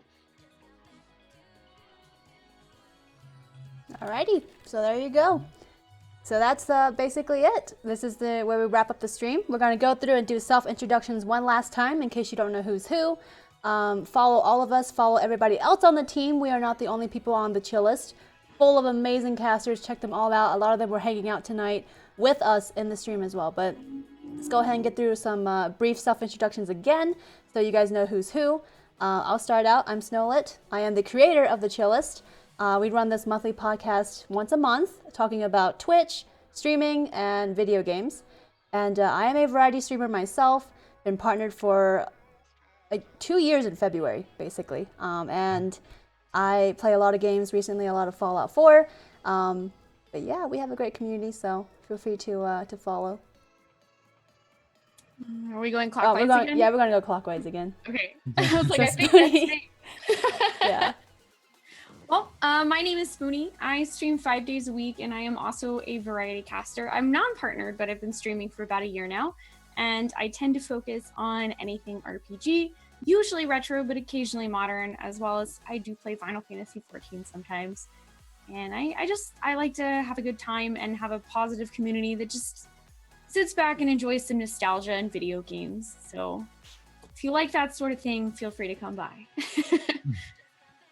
And Vanillus? Okay. My name is Venilus. Please just call me Ven. No one ever says my name right, usually. I actually thought about changing. It's fine, bro. I feel bad that 6 months later you had to tell me how to say your name. Sorry. Part of me revels in it now. But my name's Ven, and I'm a full-time streamer, unpartnered. I've been streaming for about 2.5 years. I'll just let you guys know what we have that's upcoming this week, which is a little exciting. I'm live every day at 12:30 p.m. Central Standard Time. Recently, we've got into Arc, and we've started up a sub server on Arc, to which we are going to be including multiple streamers. Anyone on the Chillest is invited to this. Please do it. Where we're playing Arc, and we're inviting fellow streamers and fellow streamers subs to join on the server and create their own faction, their own set of rules, so on and so forth. So we have worlds within this Arc server. So we've been doing that for a while. It's been a lot of fun. We've had some hilarious moments, some very triggering moments, and then to say the least, because Arc is frustrating as heck. But yeah, it's been fun. Also, this weekend apparently is going to be Black Wake. For anybody who likes and follows Black Wake, the pirate game, may know me as the captain, just simply known as that, the captain. It's a good time. I hope you guys check it out. But yeah, that's pretty much it. My name's Van, and I run the dark side. Awesome. Sophie? My name is Sophie. My Twitch name is Complexy990 in the chat. I stream Final Fantasy 14 5 days a week. I stream 7 days a week, but the other 2 days I do variety, or I just do Final Fantasy 14 if I have nothing better that I can think of playing. I've been streaming for 3 years. I am unpartnered, but it's been definitely a ride. And yeah, if you have any interest in Final Fantasy 14, or even, I stream a lot of different games between Civilization, Pokemon, Sims, just kind of whatever comes up for me. Feel free to check out my channel. Vendai. My name is Official Daikon. Go by Daichan. Or the yes, I do retro games. I do mostly retro games. A lot of RPGs, as like Spoony does, but I'm not limited to retro games. I do dabble with newer generation consoles, portable consoles as well, and I also play some PC games at times. I became a new amateur speedrunner for Super Mario Brothers 3. Do heavy interaction, and my main focus is the community. So if you guys want to have a good time, just stop in and have fun. There you go. And this, like I said, we are not all of the Chillest. The Chillest is comprised of 17 total amazing casters right now. Check all of them out. Follow all of us. A lot of us do stream most every day. You'll find at least one or two Chillest streamers streaming at all times for the most part. So do check all of us out. Follow all of us. We promote positive, welcoming, and just very entertaining casts. So, if you're looking for a good time, chances are you'll find it no matter what in any Chillest members stream. So make sure you follow all of us. And again, thank you all so much for tuning in to the Chillest podcast. Again, we do these every month, once a month. The episode for October has actually already been decided. We're actually going to do an extended topic of our TwitchCon panel. So we have a panel at TwitchCon as a team on Saturday, October 1st at TwitchCon, 11:30 a.m. Pacific time. So if you're going to be at TwitchCon, please do come out and support us. And if you miss it, don't worry, it'll be broadcast live on Twitch. You can type !panel in chat for that information.